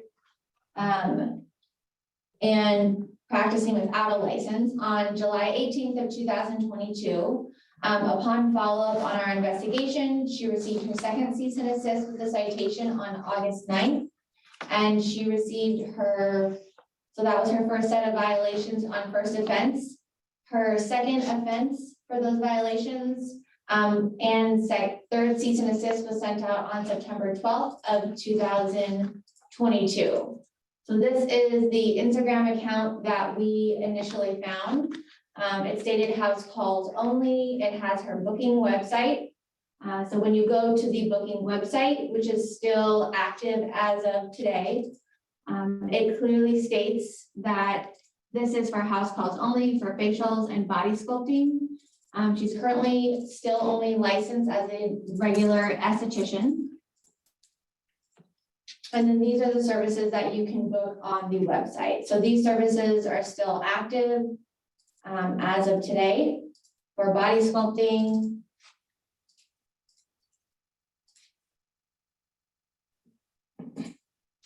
other traditional services.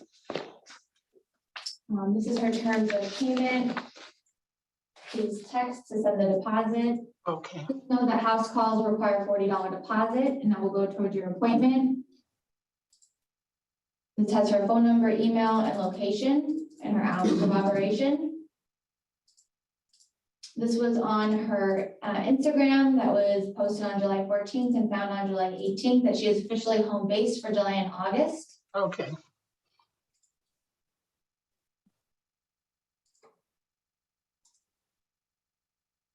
Thanks, Lauren. You're welcome.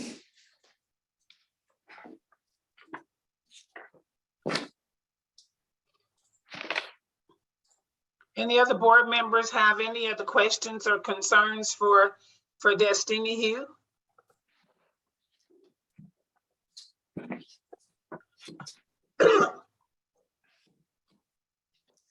What was the total? I'm sorry. Go right ahead. The member Ditzler. Ms. Hugh,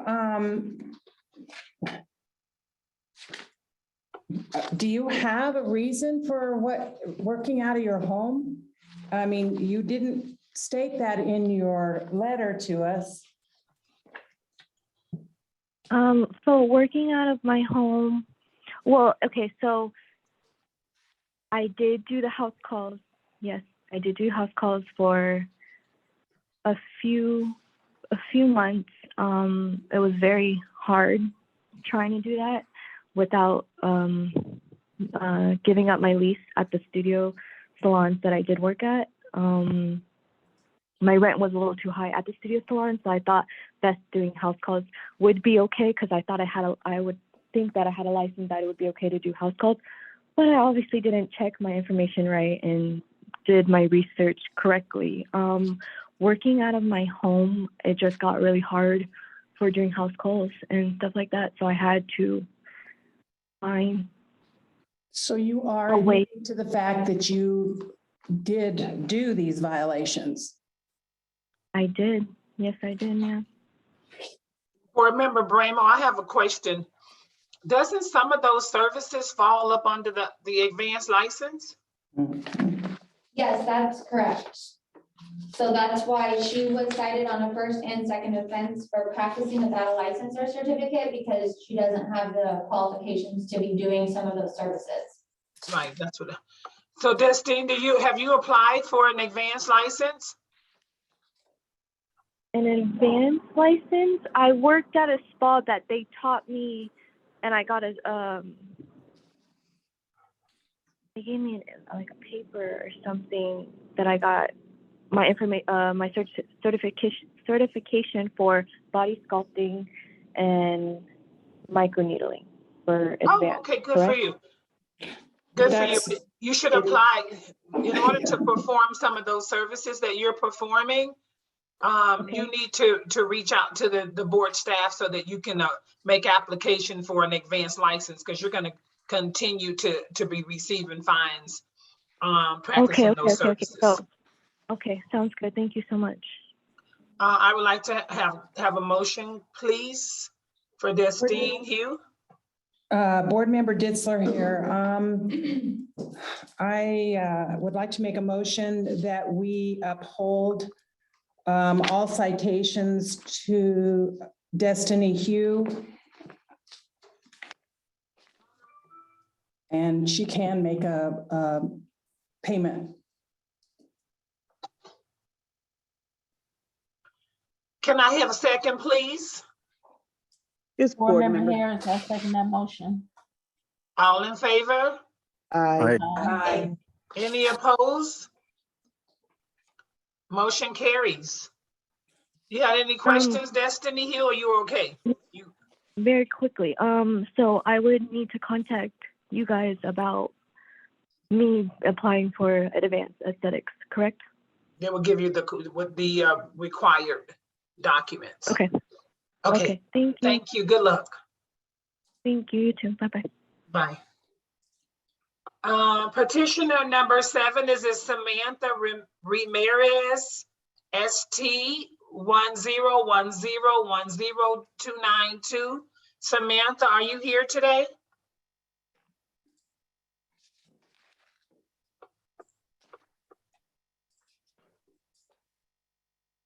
Sammy Ramirez, I see you on the screen. Are you here? Yes. Okay. Okay. Yes, sorry, it wouldn't let me unmute it. That's okay. Can you raise your right hand, please, to be sworn in? Ms. Ramirez, do you swear to tell the truth in your testimony today? Yes. Thank you. So you're here, you filed a petition to speak with the board today? Yes, I have. Because I went to cosmetology school in California for 580 hours. I unexpectedly had to disenroll and move out here to Nevada. When I was finally ready to go back to school, I was a single mom with 2 kids, so I obviously had to work. When I was in a place where I could go back to school and further my education, the school had closed down in 2020 because the owners passed away due to COVID, and there was nobody that had any records. I had been trying since February of 2021, and I wasn't able to get a hold of anything. So later that year, which was October of last year, I was finally able to enroll in school and continue my education, but I've been having a really difficult time getting my hours over to Nevada. So I don't know if you have all the emails and all that stuff that I had sent back and forth, but it was basically like months of every couple of days I was going back and forth between California State Board, Nevada State Board, Bureau of Post-Secondary Education. Everybody was telling me something different, and it just was really frustrating. So I ended up talking to somebody with Nevada State Board that told me to petition the board, which I did. And I spoke to, I believe it was Lauren Gossage. And she was actually sent every single one of my time cards from my previous school and all the information that I have. Thank you. Let me ask you a question. Is this one of the, this is not one of the schools on our list, is it? Which list? I'm talking to staff, please. No, it's not. Okay. Madam Chair, Member Ditzler here. Her hours are from 2017, which expire 4 years afterwards. So she would have expired in July of 2021. And therefore, her hours are no longer valid for Nevada. Right. So I began school exactly 4 years and 3 months after they had expired. I actually didn't know that there was an expiration date. And I had been trying to get the hours since the beginning of last year. I just was unsuccessful, and I tried again this year and happened to get lucky, and they actually had somebody that I could talk to that had all of my information.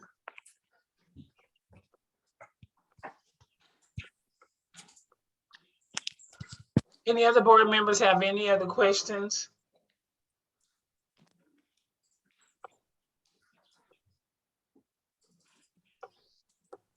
No questions for Samantha?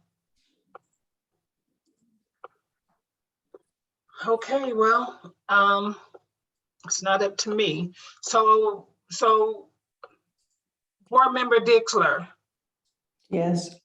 Through your calculation, well, staff, let me talk to staff about this.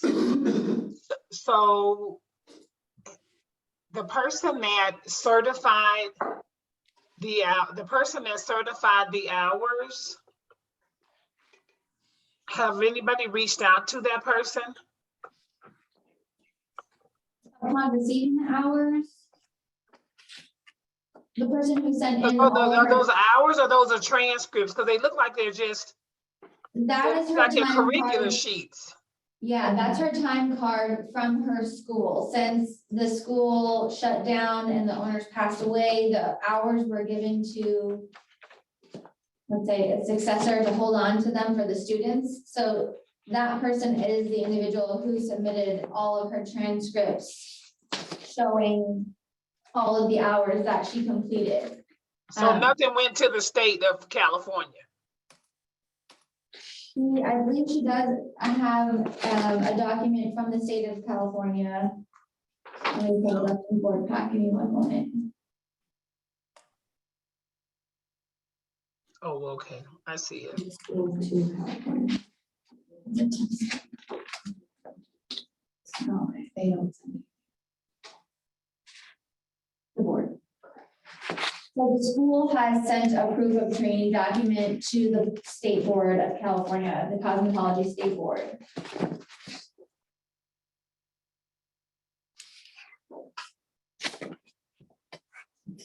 And I see that, you know, if somebody passed away during COVID and the school was closed, how do you get your documents? That's what I was struggling with. I tried everywhere that I could get them, and I was directed to the Bureau of the Post-Secondary Education, which is actually who gave me Linda's information. But the first time I had contacted them was February of last year when I was ready to go back to school. And they told me that they did not at that time have any information. That school wasn't even listed on their schools list on their website. Do you have anything from them back in February? All I have is my email contacting them. And then I had to fill something out to get my hours with all of my information. And they sent me back something saying that they just didn't have any information. And that was before the hours expired?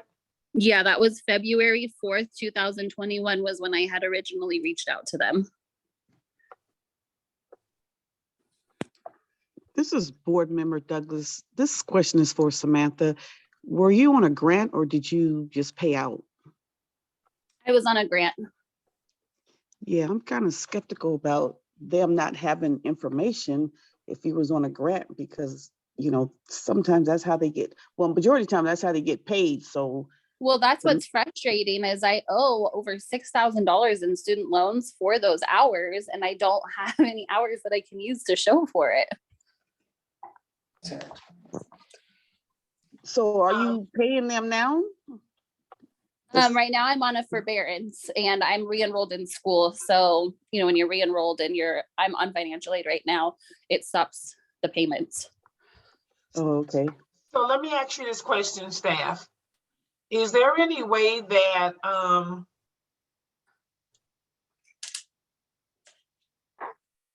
can we table this and to see if Samantha can get documents to staff prior to those hours expiring? Documents like regarding her reaching out?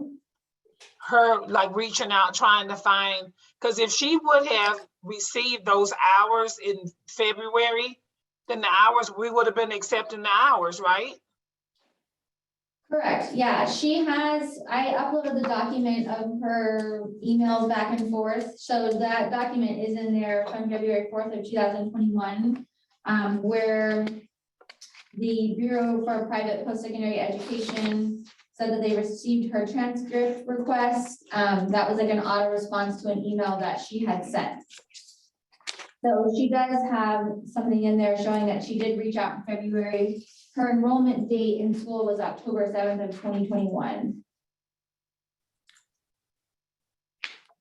But there's just one correspondence from February 4th of 2021 of her reaching out to the post-secondary education. Oh, you only reached out one time? Right, I reached out the one time and that was when they told me that they did not at that time have any records. And at that point, that was the last place that I had reached out to. That was who eventually ended up having the record. So it was the correct organization to reach out to, but at that time they just didn't have anything.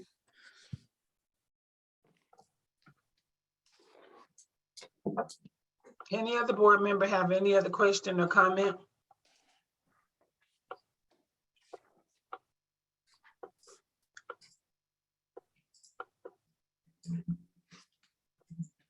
I mean, I think it's just too bad that the hours expired.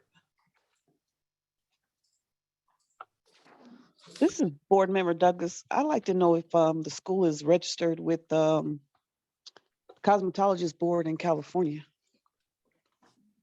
They were board member. Okay. They were registered. The owner supposedly passed away. And I've contacted California State Board. I'm sure if you've seen my emails, I've contacted them like a ton of times. But at that time, that was the first place that I went. And anytime I've tried to contact them about this, they continually tell me that they do not keep records of anything at all. Well, they do, but so that was the only time in February, the whole 4 years, the only time you ever reached out about your hours is in February of 2021. Right. That was then. I didn't get them from the school when I first moved. Like I said, it was an emergency situation when I had to move out here, and I had to go to work. I was a single mom with 2 kids, so that wasn't really in the forefront of my priorities. But once things settled down and I was like, okay, now I can figure it out and go back and I'm able to do it, that's when I started trying to track them down. Madam Chair, I noticed this letter from I guess it's Linda Lipovol. It is dated June 2nd, and she's saying that she sent the copies of her last time cards and explained about the Royal College of Beauty being permanently closed. So, I mean, that does put her before her timeline ended. It does. I think just the fact that we have documentation in February, she reached out in February, but this is kind of like a lesson too. You got to make sure, I know things happen and life happens, but you got to have those documents in your hand. Yeah, definitely lesson learned.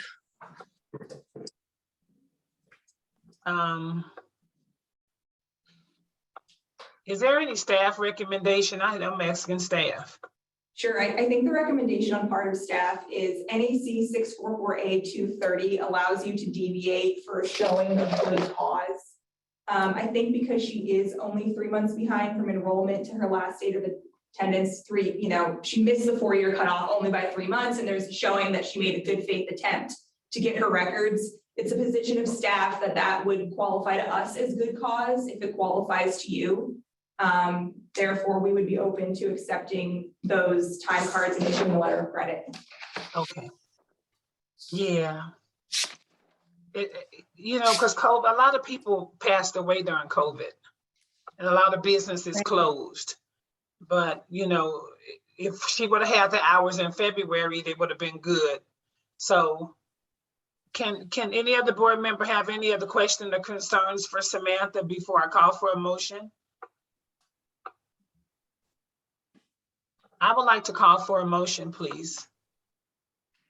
Board Member Ditzler, I'll make a motion that we accept the 580.25 hours for Samantha Ramirez, ST 101010292. Can I get a second? Board Member O'Brien, I second. Awesome. All in favor? Aye. Aye. Any opposed? Much. Motion carries. Good luck, Samantha. Thank you so much. I really, really appreciate all your time and everything today. Good luck. Petitioner number 8, is it Tawan Nugent? Tawan Nugent?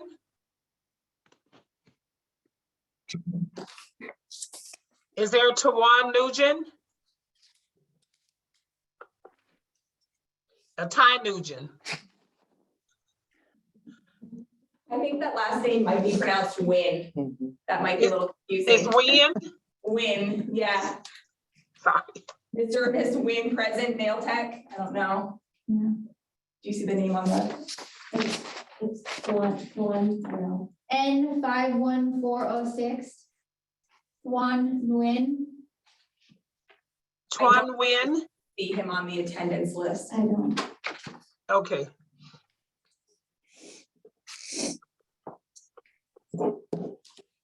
We need a motion on this. We'll just give him, we're gonna pronounce it, get the right. We already pronounced his name and everything? Yes. I think Yeah, so. I don't believe Mr. Win is on the participant list. Okay.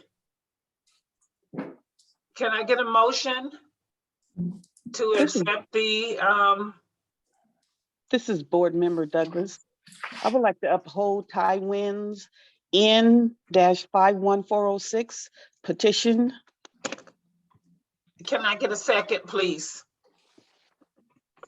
Board Member Harris, I second that motion. All in favor? Aye. Any opposed? Motion carries. For clarity, I'm sorry, just because we're taking minutes and it's a little hard to hear. The citation was upheld for Mr. Win?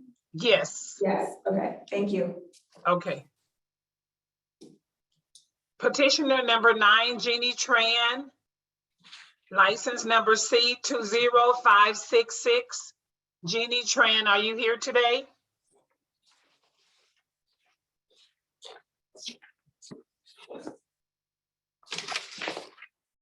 Jeannie Tran, license C20566. Can I get a motion, please? Member Ditzler, I'll make a motion that we uphold the citation and or fine due to Jeannie Tran, C-20566. It's Board Member Douglas. I second that motion. All in favor? Aye. Any opposed? Motion carries. Is someone trying to share something on a screen? Okay. It looked like someone was accidentally maybe screen sharing. I seen that too, but it's all gone. Petitioner number 10, is it Loie Tran? License number N11431. Low? Hello? Yeah, unmute. Hello? You're low? Hello? Are you Low Tran? Yes, no, Jenny Tran. Oh, Oh, okay, Jenny, we called you. We can go back. Can we go back? Yes. Yes, Okay. All right, we're gonna go back to Jeannie Tran, license number C20566. Miss Jeannie, can you raise your right hand, please? To be sworn in. Ms. Tran, you swear to tell the truth in your testimony today? yes, Okay. So you filed a petition to come before the board today. So you would like to speak? yes. Okay, I went to a State Board to renew my license. And I found out that I had 5 tickets, which I did not aware of. I did not have any email or any letter or any warning about those tickets. And they told me that if I don't pay those tickets, they did not renew my license. And I paid the ticket, and then a week later I went and paid the ticket. But I found out that those tickets that I did not aware of, plus I had one ticket last year, and it was in my email, and I paid it, so it was in the record. And after that, I believe that something, it's biased against me. I having the license for 40 years, and I never have any ticket before that. And certainly I have 6 tickets for what I did not aware. Okay, well, we'll just take a good look at it. Okay, Lauren, do you have anything to show the reason why Miss Jeannie has these tickets, the citations? I don't have her citations pulled into a slide, no. They're uploaded into Board Pack under her, if you click on the citations. I see it. I Oh, see yeah. it, but Miss Jeannie doesn't know. Okay, give me 1 second. Okay. Only one ticket, I saw it in my email, and I paid it. Okay, I will comply with all the regulation, everything, and I respect the board, everything, and I try to improve myself all the time. But with something that I did not have any warning or anything, that the inspector, and one of the picture for last ticket, it was it's the only thing I see. It's the picture for the last ticket. It was taken in March or April. That the inspector came and took the picture from my basket and put it for last year ticket. So it's just like the proof that I did something wrong. So I believe nobody used the ticket for this year and then post it in the last year ticket. So Well, the tickets I don't understand. Well, Miss Jeannie, the tickets that we're looking at, they look like they were from last year. They were from 10, you had an inspection on 10/27/2021. It was last year. So if Lauren can pull it up, you can tell me if this was like your belongings, because we want to make sure it belonged to you. We don't want to give you a citation if it's not yours.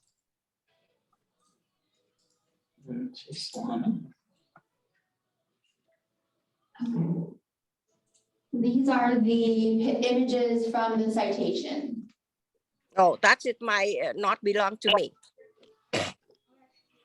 So that doesn't belong to you? Yes, but that's license. It belonged to me.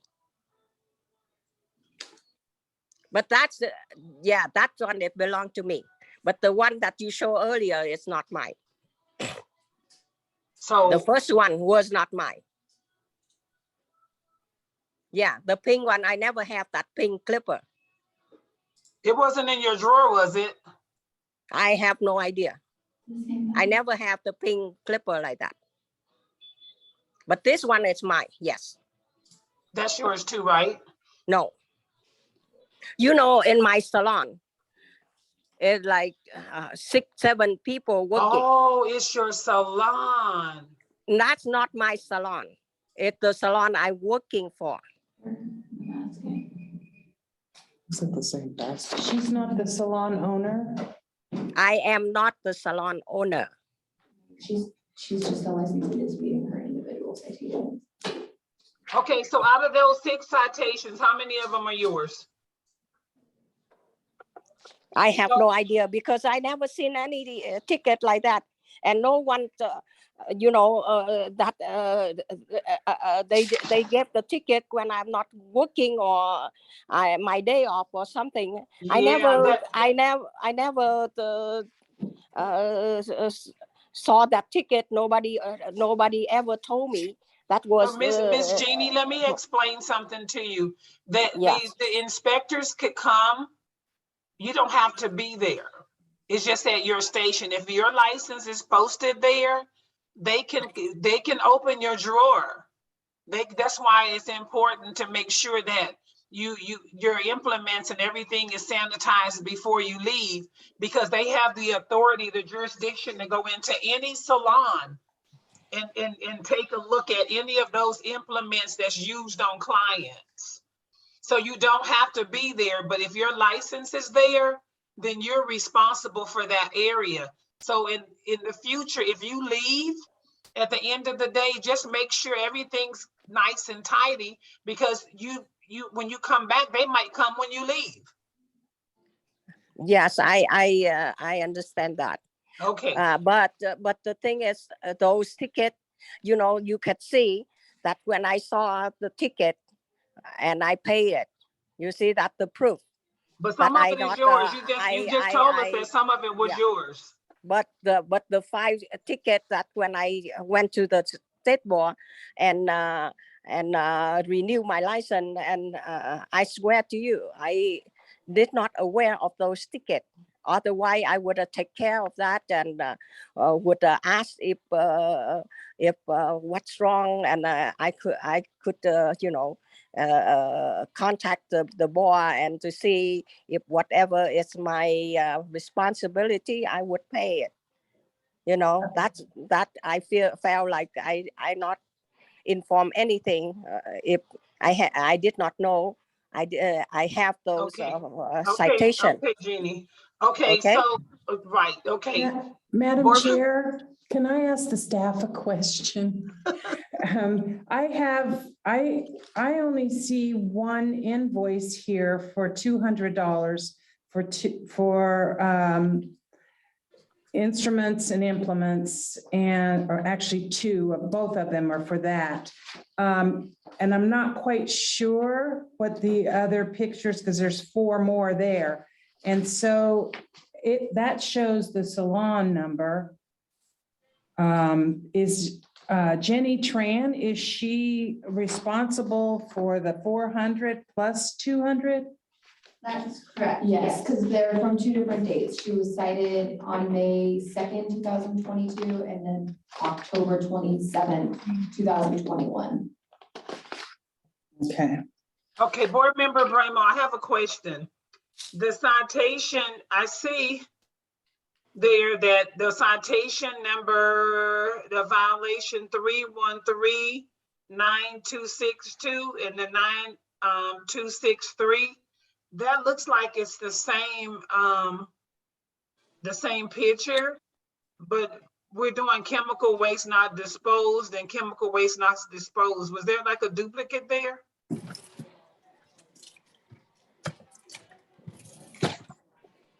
Is that a duplicate? Is it it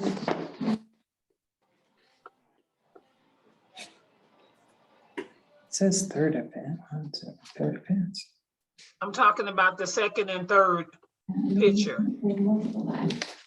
That says 100 each. So this is Lauren Gossage. In that cup, there's a mascara wand, and then there's other chemical waste. So I don't believe that the inspector intended to duplicate the citation. I believe it was for each item that's visible in that cup.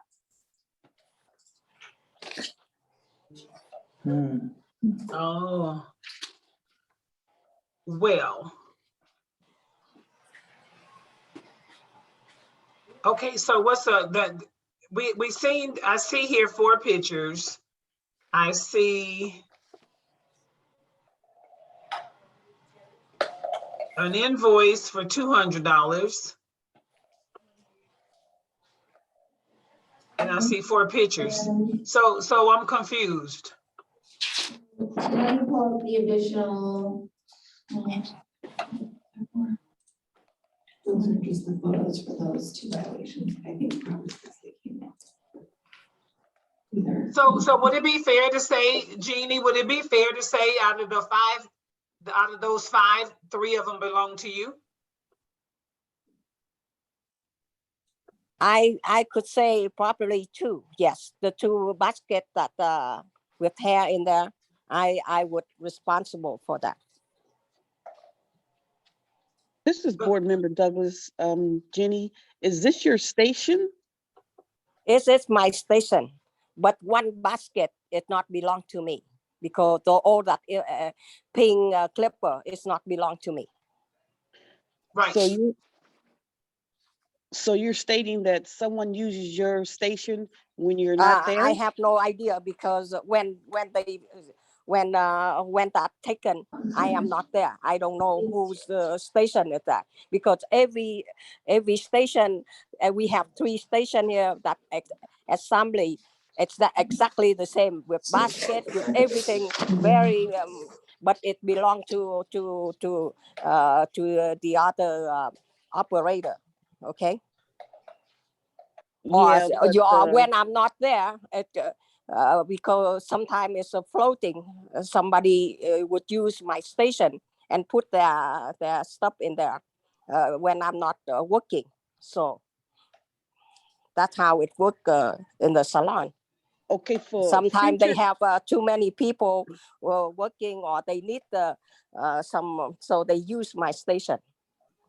Okay, for when I'm future not working. Yes. Okay, for future reference, Yes.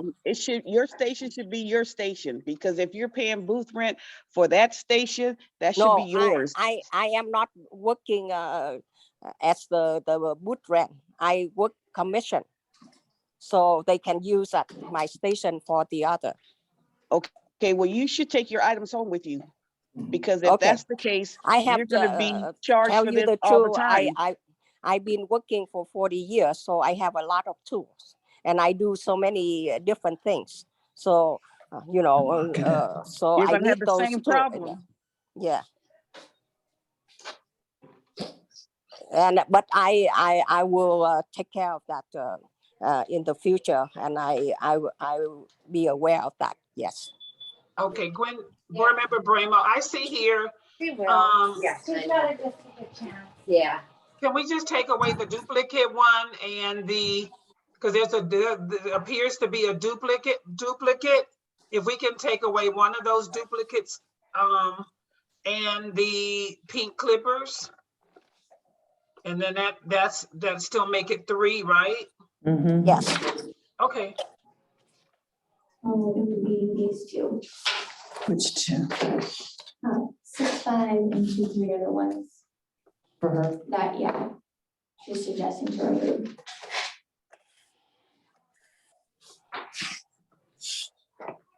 Okay. Any other questions for Jeannie? If not, can somebody, one of the board members, please make a motion? Madam Chair, so we're upholding the invoice part and the 3 pictures, correct? So that would be I'll make the motion to uphold the fines for Jenny Tran in the amount of $500. And I guess there can be payment options if needed, or if it's, I'm not sure how she's already taken care of that. I already pay all the $500 fine. Okay. Okay, this is Board Member Douglas. I second that motion. Okay, then can I ask a question before we clear the motion? You've already paid the $500, so can you explain the reasoning why you're coming before the board? Because I believe that's not fair, and and I never got informed about those pictures, those citation, and I never have any email telling me that I will file for that, and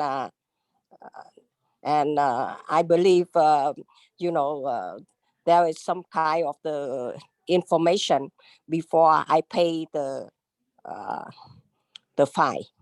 Okay, can I ask another question with the board staff before we continue with that motion? There were 4 pictures. The 4 pictures, one showed a duplicate, which makes that 3. The pink clippers, which makes that another one that Jeannie says doesn't belong to her. So she's admitted to 4 of the 6 because one's a duplicate to me. if the board has any other questions, and do you see a duplicate, or is just me seeing the duplicate? This is Board Member Douglas. I think Lauren explained that the duplicate was for like, it looks like a color key. And then the other one, she said, I think it was something like a mascara or. That's correct. So in the cup, there's a mascara one, and then there's like a used tube of color.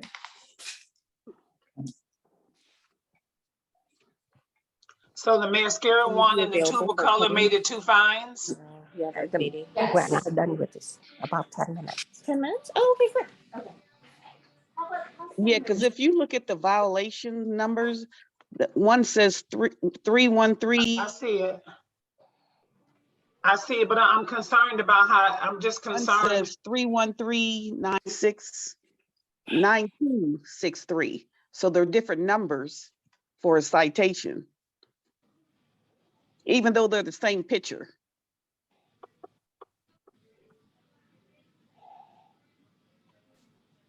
I know, but it's the same thing. It's the same wording. So what's different? Because it's still all failure to dispose, chemical waste not disposed in a closed container. I understand. Okay, can we, I would like to see that one. I don't, if you guys object to it, but I would like to see one of those removed. The pink clippers is not on that motion because it's the, there's curling irons and clippers, and then one of the duplicates on here. That's 3, and then the 2 for on the invoice. Okay. That's why I said 5. We did eliminate one of those. This is Board Member Douglas. I also have another question before we close out. How do we inform the stylists or the manicurists that they're being fined? Since she said she didn't know, how does she go about like coming back to work noting that she got cited? Their citation invoices are usually sent out via email unless it is returned to us undeliverable, or they don't have an email on file, then we mail one out through the paper mail. Okay, so nothing's left at the station to let her know or them know that they were cited while they were not there? That is correct. Okay. All right. Okay. So I'm sorry to interrupt the motion. I'm looking at the dates. Okay. Can you restate the motion so we can move on, please? I apologize.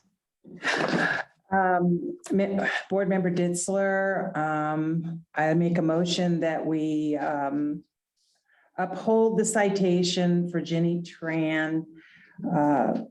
Let's see, C20566 in the amount of $500. This is Board Member Douglas. I second that motion. All in favor? Aye. Any opposed? Motion carries. Thank you, Jeannie, for coming before the board. Thank you. So Okay. what's the answer of that? Good to go. A board Jeannie, member I would will like to reach out to explain to you. Jeannie? Jeannie, I will reach out to you and I'll send you a letter with how the board decided to vote on your petitioner for today's meeting. Okay. Thank you Okay. very much. I Okay, thank appreciate you. it. Thank you. Thank you. Okay, bye-bye. Bye. Petitioner number 10, can we keep going? You guys, how you feel? Everybody's How good? do I, We just have a how couple do I get more. off of this? Okay. Move up. Oh, Petitioner number 10, is it Lotran? N11431. Petitioner number 10. Lotran, N11431.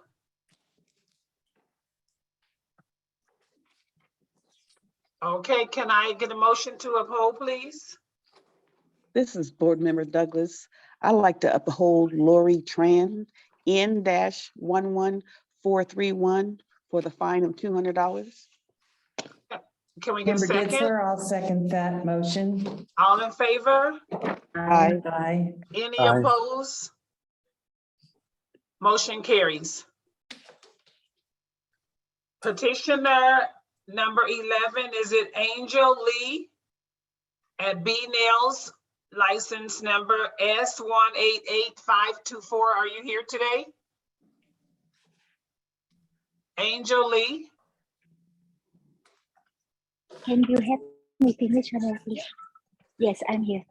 Okay, can you raise your right hand to be sworn in, please? Yes. Ms. Lee, do you swear to tell the truth in your testimony today? Yes. Can you see me? Okay, so you filed a petition to appear before the board. You can go right ahead to speak yes. your. I did file the competition to the board because my fine about my salon happened this year, and can I state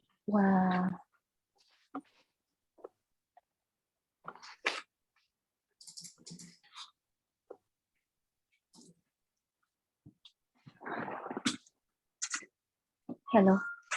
We're listening. We can hear you. Yes. My case is the opposite of the Jenny Tran. A while ago, I heard about her story, and then my case is opposite. I'm the nail salon owner, and some of my worker, they did a mistake. They left some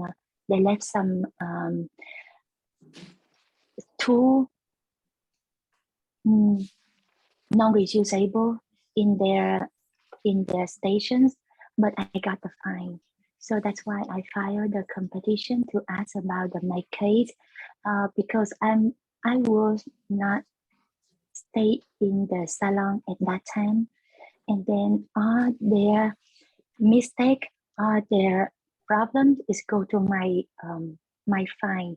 So that's why my question is, if they do the mistake and then they had to be in charge, not their citation is go to only the nail salon owner, because I was not there at that time. And when I back to the nail salon, I heard the story and I received the citation invoice, and I asked them what's going on, and I showed them all the picture, and they say, oh, they don't know this, and but some of the picture is belong to their station. Right. I do understand. Yeah. That's it should go to them, but that's not actually how it works too. Yes. And the problem is the inspector at that time, she didn't scan their license. She didn't scan their license, and all the citation go to mine. Yes.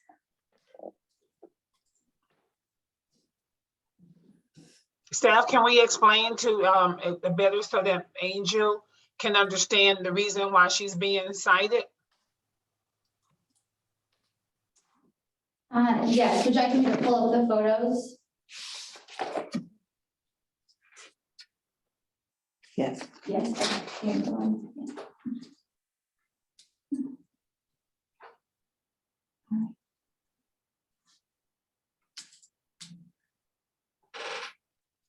What was that? I couldn't hear. I'm gonna pull up the photos from her account. Can you hear me? Kind of a little bit. I'm gonna turn my volume up some more. Okay.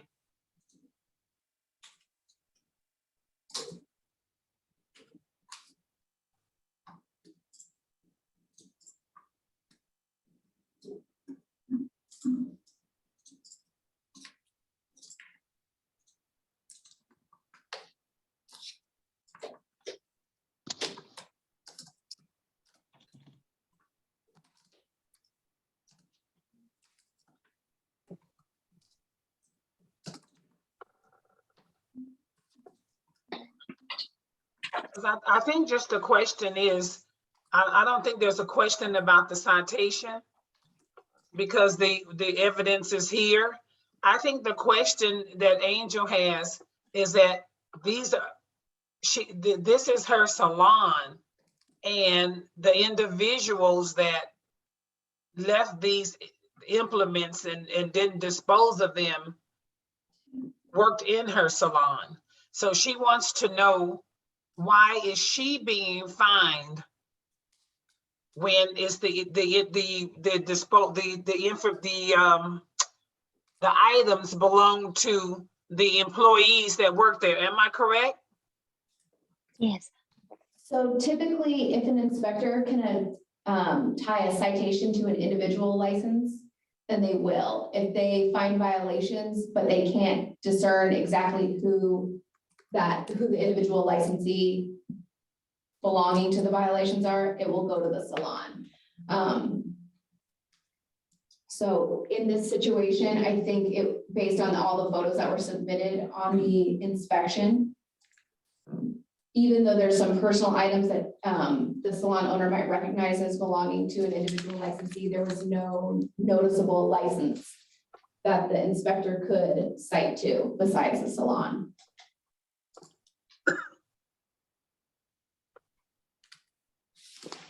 So This is- Angel, at that time, okay, go right ahead, board member. This is Board Member Douglas. I have a question on one of the fines. I see it's a fine for the same thing, but I see I don't know if it's a VIN number. They're different because one says failing to properly maintain walls, floors, ceilings, and at the bottom, they have the same one with the failing to properly maintain walls, floors, ceilings. I'm trying to understand that part, which was the same for the last one we just did for Jenny. So for failing to maintain, one is for the resin in what I believe is a pedicure bowl. This photo is for one, and then the wax pot. I'd be asked for the other. So they're for two different pieces of equipment: a pedicure bowl with the basin and a wax pot. Okay.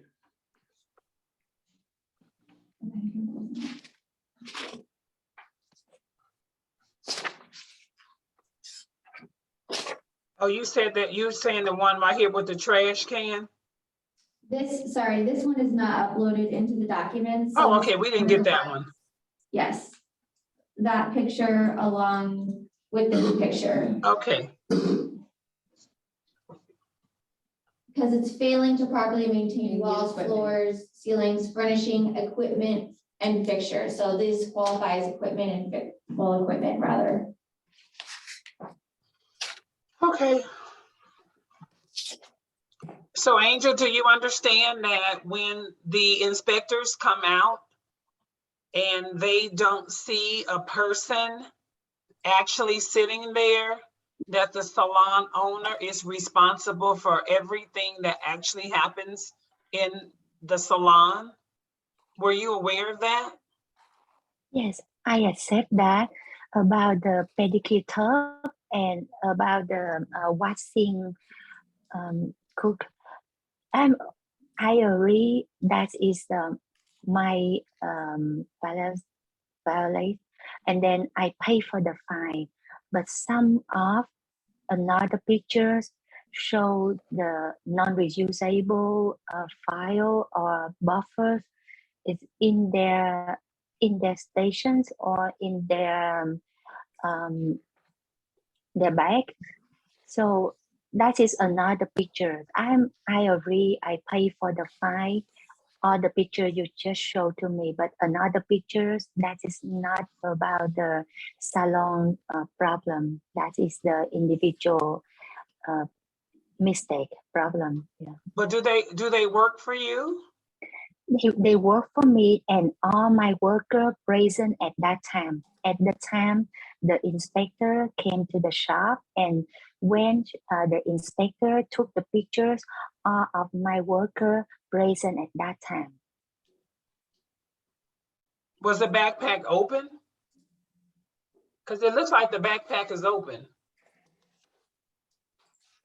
So that there's a nail file that needed to be disposed. The backpack looked like it was open with nail supplies. Yeah, but those is their, that is their personal stuff. That's not belong to the salon. Oh, so you're saying that they took a picture of something that didn't belong to the salon. Right. But yeah. you agree with everything else in the drawer, right? I agree. I pay the, that's why I pay the fine for the pedicure tub, and I clean all the tubs already. And I also refresh and clean the washing room already. But another ones, another pictures is that not the salon problem. That is the nail tech station problem. Well, the nail tech station problem, you probably should take it up with them. My personal opinion, they should probably pay you for being fined for not disposing their implements, because we have to, we have to uphold the health and safety in the sanitation portion of it. But with the bag, is there anything that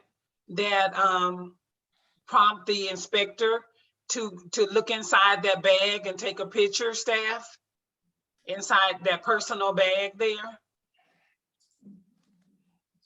Yeah.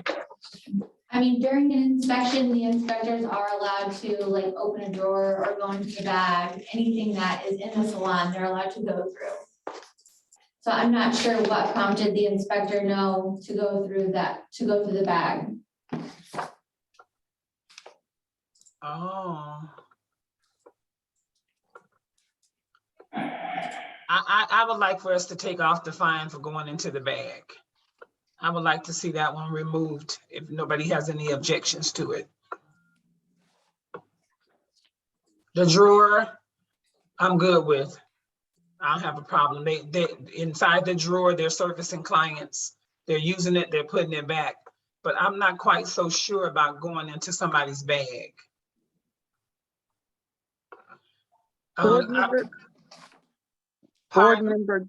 Board member Douglas to Angel.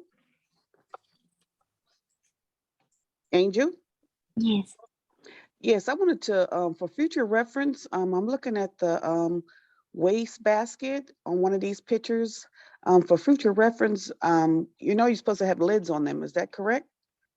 Yeah, I'm sorry about that, because I provide the waste baskets with the lid, but I don't know why all my workers, they left and they took off the lid of the waste baskets. And then I show to my worker about the why you leave the waste baskets without the lid, and she say she blame on because it's hard for her to throw the stuff, and I say no, but you did do like that, and then I'm in the violence, and then I had to pay the fine. Yeah. But the problem is, you know, all my workers, not all my workers, most of the nails techs, the technician, they come to work, and some of them they don't listen and they don't follow the rule, and then they don't care about if the owner have the penalties or not. They just come to work and then get the money, and then they some of them against the rules. But if That's correct. I let them, yeah, yes, it's hard for me to let them know, please, if you do something wrong, I have to pay for it. But they don't care. They still don't care. And you Angel, know, I have a question for you, and I'm not cutting you off, but we just have to move on a little bit. I do understand when workers just want to come to work and get paid, but I think we all get that. So are you actively there in the salon or no? again, please. I Are you cannot hear you. actively there? Are you there every day in your salon or no? I'm sorry, I cannot be in the nail salon every day. So that's why Okay. it's happened like this. Yeah. Okay, you're gonna have some problems if you're gonna have to get your staff together, because every time an inspector comes there and we find these kind of violations, you're gonna be the one that's probably gonna end up having to pay for it. Yeah, I understand about that, but okay, the next time if the inspector can come to my shop again, if something happened in the station, can the inspector scan their nail license on the wall because I request my worker need to post their license at their station. So if they do something wrong, please scan their licenses because it's hard for me to ask them pay me back. Staff, is that something that we could probably start doing? Whoever's license posted at that station receive their fine? Yes, I think that's typically the way it's done. Okay. Okay, so Angel, in the future, if the inspector can take the license at that station and possibly scan it and find that individual. Okay, but at that time, when the inspector came, this is what they seen. So you're the salon owner, it actually falls back on the owner. But that was a good question. So it's typically done that way. Okay, so I would like to make a motion. I would like to ask for a motion to be made, but how do I do this? Because I'm a little concerned with inspectors going into their personal bags.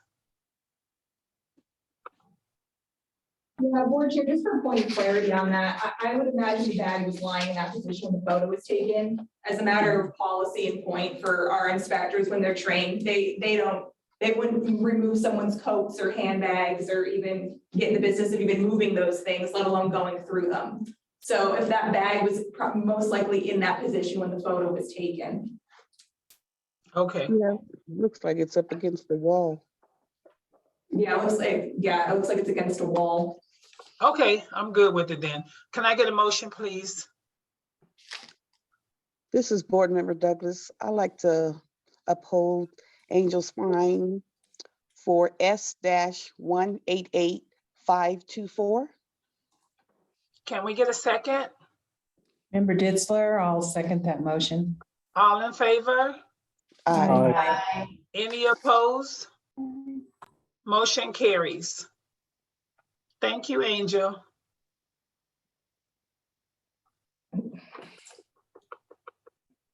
Thank you. Okay, the board will be sending you our information. Thank you so much. I appreciate. Have a good Okay. day. Thank you. Bye-bye. Everyone. Thank you. Bye-bye. Petitioner number 12 is Melissa Reyes Santos. License number C33469. I'm here. Hello. How are you? Hi. Can you Hi. raise your right hand, please? Hold on. Yes. Ms. Reyes, do you swear to tell the truth in your testimony today? Yes. Thank you. You filed a petition to appear before the board? Correct. Go right ahead. Okay, so I received a notice to my home, and it appeared it was already a second notice with a citation ticket saying that I was working from home at the moment. So I am currently working at a salon, and I've been a licensed hairdresser since 2011. So I don't know. I went ahead and paid the fine because I also had to, what's it called? Renew my license. So when I went in, they told me that if I don't renew my license at the moment, my license would be suspended for the moment until further notice, until the fine was paid. Okay. So I don't know where, that's why I petitioned the board to see where I stand with this. Lauren, can you show us, please, what information you may have? Yes. Okay. Okay. So for Melissa Reyes Santos, she was sent her first cease and desist on April 18th of 2022 for operating a salon without a license and practicing in a location not authorized by the board. Upon following up what we initially found, everything was still posted. She received a second cease and desist and a citation on April 28th. So this is her Instagram page that we initially found.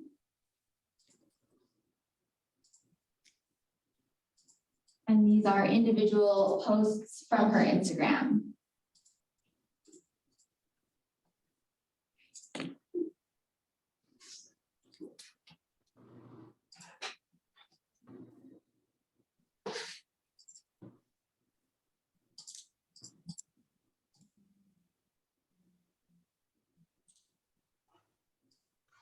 So is she advertising those services at home?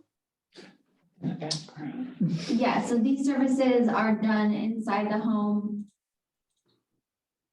Oh, okay.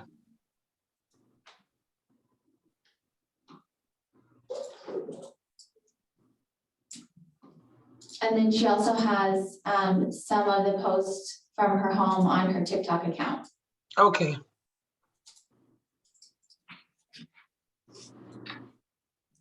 And then the second cease and desist because the social media never came down? That's correct. Okay, do you understand that, Melissa, the reason now? Yeah, I do understand, but the thing is, most of these weren't working from home. They were family members. If I was a consumer, I wouldn't know that. I mean, my social media. I would want you to color my hair too. I would pay you to color my hair as well. You do an excellent job. Thank you. But I do have been working from a salon. Previously, these jobs were done on my family members so I can promote for myself, so I can be able to get more customers in. You're gonna have to promote them. You're gonna have to service them when you're posting those pictures. You have to be able to post them in the professional environment. It can't be at home. Yes, but I have proof of working in a facility, in a salon. But the consumer, the person that reach out to you, that's the board's position. The staff have to be able to make sure that's their job, is to protect the public as well. So they would have to be able to make sure that if you're servicing these clients, if I see your work and I reach out to you, then I would have to go wherever that location is, and I would think it's in your home, because that's exactly what I'm seeing. It's not showing the salon environment. So Okay, I mean, it's multiple pictures though, Melissa. If it was one, but it's like all of them. But have they not seen my Instagram? That's not the only pictures I do have in my Instagram. They only picked and choose the ones that were shown that way. I work at a facility. I work at a salon. And there is proof that I've been working at different salons over the years. Oh, but they only cited for those 2 dates. They didn't go back and see. I mean, they just see those 2 dates. I'm willing to be able to prove that I am working, and I am a licensed cosmetologist. I am working under the scope of practice no matter what. Where were you working in April of 2022? The Phoenix salons. So you didn't have any Instagram work on April from the Phoenix salon? I have plenty of pictures. I just don't know the dates of them. I have plenty of pictures. I just don't post pictures very often. And when I do, it's like back like years ago. I don't post them right on the day of. Like most hairdressers, they don't post pictures on the day of. Here and there, they post a story here and there, but it's like years back. That's what I am trying to get at. Like some of these pictures were back then when I was trying to promote it so I can get my people in. I've been at the Phoenixes since last year. But you can't promote it from home. I'm not promoting it from home. I'm even in the website for the Phoenix's salon suites where they can go ahead and book me through the app through there at the salon. Right, that's good. You have it that way now. But the pictures that the inspectors, and not just most times there's a complaint. And we're establishing a department just to be able to do this, because it's people are working from home. Yes. And then they can't. It's illegal. Okay, that's understood. But what are you capable of doing at home? Since I know there's a lot of traveling back and forth from hairstylists as well when they do live. So staff, can you explain to Melissa what work you can do from home? The only services that you can perform outside of a licensed establishment, you would need a limited license for, and they would be limited services. So it would be like styling hair, curling iron work, updos, makeup, adding or removing nail polish. So no color services, no chemical services, no haircuts. Nothing like that can be done outside of a licensed establishment, whether it is on your family or not. Okay. Okay, thank you. Can I call for a motion, please? It's Board Member Douglas. I'd like to make a motion for Melissa Santos, C-33469, to uphold her $1,500 fine. Can I get a second? Board Member With that, O'Brien, I second. All in favor? Aye. Any opposed? Motion carries. What was that, Melissa? my question to that is that continues to be, I seen in the citation that it says that it's a misdemeanor. What does that mean in the paperwork, in the field of the board? I'm sorry, I couldn't hear your question. What is? So when in the citation, it says that once it's they give you that citation, it says it's a misdemeanor. So how would that go against the board or in my licensee for that reason? I just don't understand where does it fall upon? It's just a citation ticket and it just falls off, or what is that? Where did the information come as a misdemeanor? It's in the paper, in the letter I received. That's why I took it upon the board, because I'm like, it's not like I committed like a big old infraction or anything like that. I was working on my I family. think it's gonna remain in your file though. I'm not sure. I believe it remains in your file in case it happens again. Can staff? Record for 3 years, but it'll always be on your license. Okay. And just to make sure, is the petitioner concerned of like this will have like any criminal? Yeah, it's not a criminal misdemeanor, it's the verbiage in our NAC. Right. I just want to clarify that for the petitioner, because it sounds like they may be concerned that it maybe could, I don't know. I'm just assuming that they're concerned there's a criminal aspect to this, which there isn't. Okay. And therefore, would I be able to find out who was the person who ended up saying something about this? No, that's confidential to the board. So then a lot of times people will just remember, you don't want to be practicing at home. You have a place that you're paying a lot of money for. You just want to be able to keep it professional, because people will complain if something happens, things will get worse. So just in the future, just when you're posting and doing your new styles and creating your craft, just do it from your professional environment to be safe. Okay. Okay. All right. So definitely, I can't even work out of my mom at home. You have a place to work. Don't do it at home. They don't like driving over there. They have to. I know. All right. Okay. Well, thank you so much.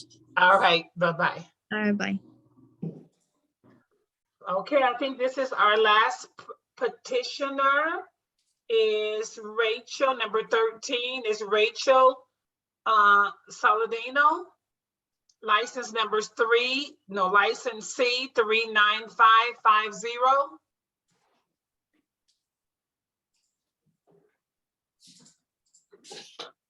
Hi, Rachel. Is it Rachel or Rachel? Rachel. Huh? I think it's Rachel. I believe it's Rachel. Oh, okay. She's trying to connect, look like.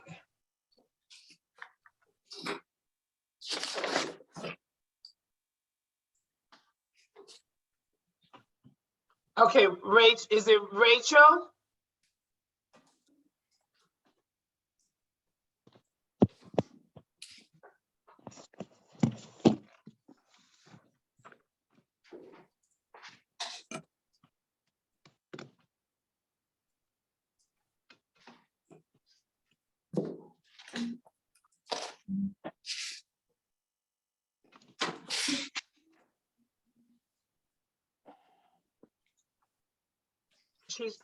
I can see her. Rachel, is it Rachel Solano? Solano. Okay. Is she on? No, it appears she's connected, but we don't hear anything. And it's unmuted as well, so I'm not sure why we're not hearing anything. Okay.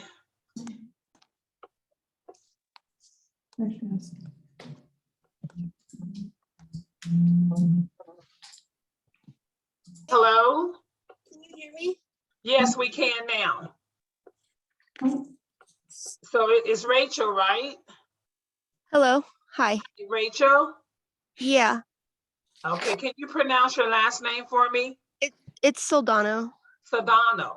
Okay, Rachel Sedano, license number C. Well, number C, 39550. Can you raise your right hand, please? Ms. Saldana, swear to tell the truth in your testimony before the board today. Yes. Okay, thank you. So you filed a petition to appear before the board. Now you're able to speak. Okay.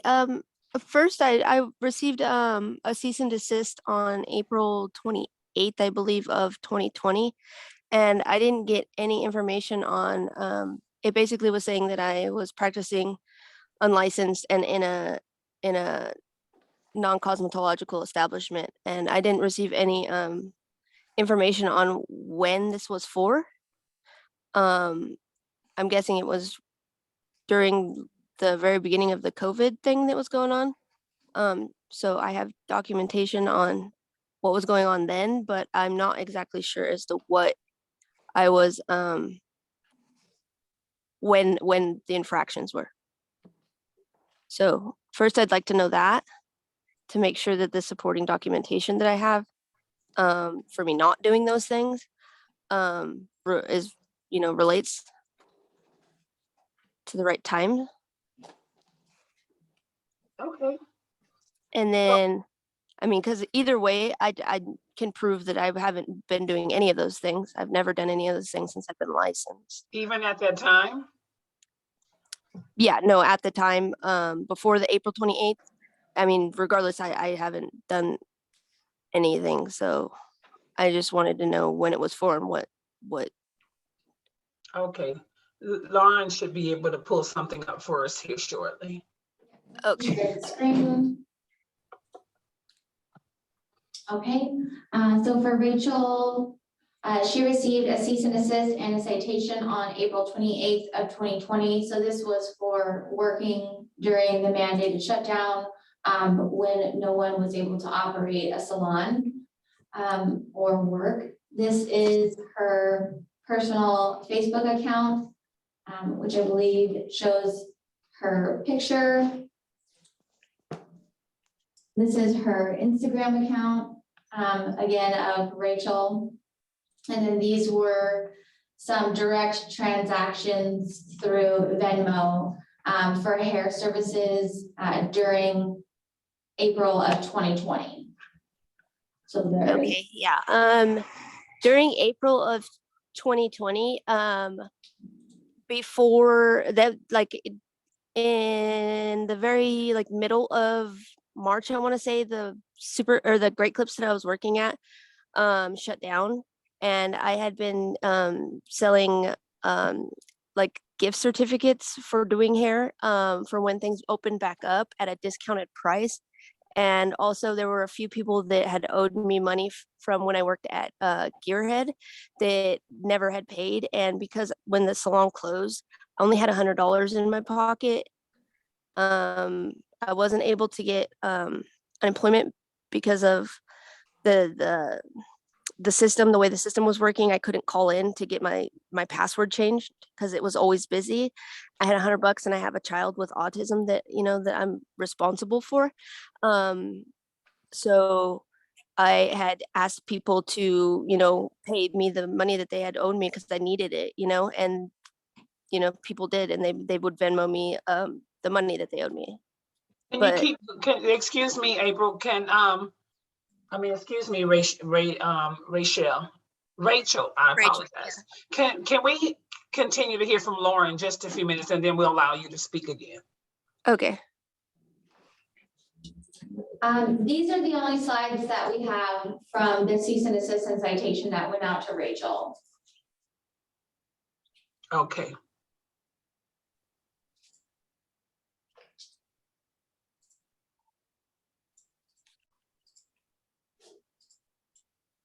So you did, but you were asking them, Board Member Bramo, you were asking them to pay you, but does it appear that you were still doing some of the services though? From Because the it looks like document, you were doing some of the services. no, I had not been doing any services to anyone. Just because my Venmo had said that I did a service or whatever somebody put haircut or whatever. Like I said, a lot of those were for gift certificates that I had friends, close friends, friends of friends, things like that. I was selling gift certificates at a discounted price for when the salons opened back up because I had voiced to a couple of my really close friends that I needed the money because I have a child. So I was not doing any services. So so you say you were working before the shutdown, you were working at, was it Great Clips? I was working at Great Clips, yeah. Do they allow you to take extra services and put them into your account, the fees? I'm the owner, I didn't really tell her what I was doing, but I mean, I got a job like shortly after the shutdown, and you know, could put, as long as it would the service was being paid for in Great Clips, then it really didn't matter what, I you know what I know, mean? but they So weren't it paid was in like Great Clips. a trusted thing between me and my friends. You know, like I will sell you this gift certificate, and come time when they open back up, you know, I'll just pay for it out of my pocket. Yeah. You know, the I service. think Rachel, I think that some of the problem was it was in a personal account and it wasn't in Great. It might have been a little bit different if you would have sold those services prior, and so when it opened back up, you'd be really busy at Great Clips. But because Great Clips is not involved, because we can't reach out to them to say, were you allowing the employees to continue to service? Because that's kind of how the board actually thinks. There's like, if you're working for this business and you're collecting money, so when you open back up, then you can service the people. But when the money was going into your account to service the people, then yes, then they have the inspectors and the compliance have a right to say, you have to stop. You can no longer collect money for these services when we're shut down. Well, at this point, it was Great Clips. I worked at Great Clips, and I worked like my days off at Gearhead. And so at Gearhead Barbershop, we take our own money. Right. So I told people, like, you know, either way, we'll get it handled. Right. So I don't see any problem with taking money but not doing the services if I'm not doing them. I literally wasn't doing any services outside of the cosmetological establishment. I had a job at a warehouse as well. I couldn't have been doing any services outside of cosmetological establishment. I can show you my timesheets. I have screenshots right now of the timesheets that I had from the day that well, about a week and a half after they closed the salon, the salons, up until I took them up until like the day of the cease and desist. Me working anywhere between 40 and 60 hours in a warehouse. So I was just trying to cover all bases, and if Venmo is the only thing, like that doesn't prove really that that's what I was doing. I know it. We understand, because it's a lot of people. You're not the only person. A lot of people were in that situation, and a lot of people just had to hold out until, because COVID was it was a pandemic. We had to shut down, and everybody had to shut down their business. So we all get it. We all have license on the board, so we all understand. And Brian Baltazar, he's our public member. He really understands too, for the safety of the public. I don't have any other questions or comments. Any other board member have a question or a comment?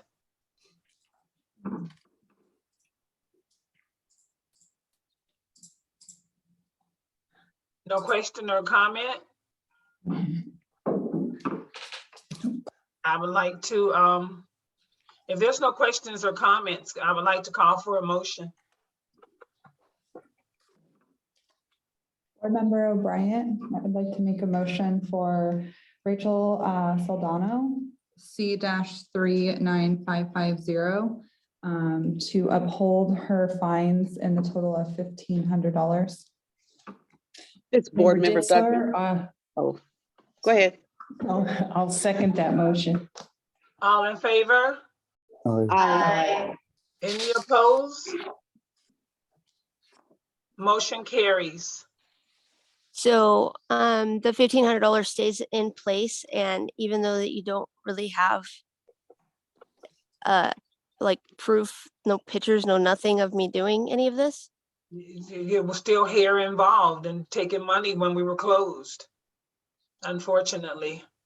But the citation was for working without a license, which I have, and working outside of a cosmetological establishment, which I was not doing. So by definition, I was not doing either one of those things, and But I'm still Rachel- being fined for it. But Rachel, you were collecting money for those services when we were closed. Nobody was supposed to be working. So you can reach It out was to the through board staff. Venmo, which was safe because it's still social distancing. So It was social distancing, but at that time we were closed. okay, but I wasn't doing any of those services, so it's still going to be.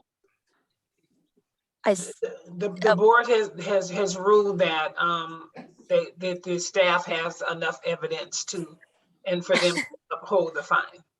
Okay.